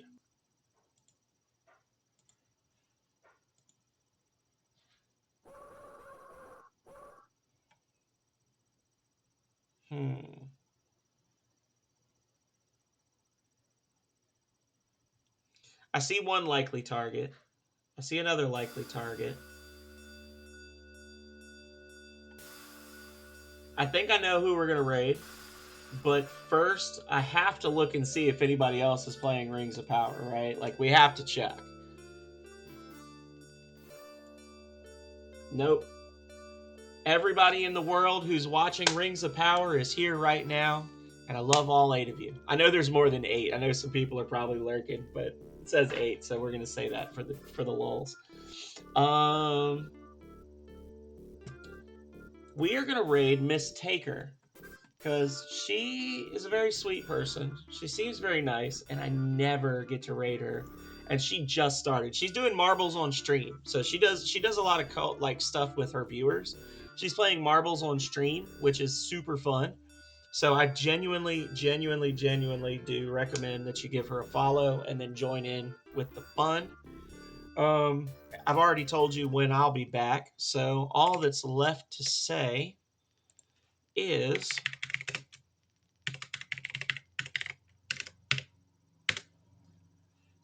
thank you, everybody, as always, for being here, for lurking, chatting, hanging out, and showing your support in whatever way you possibly can.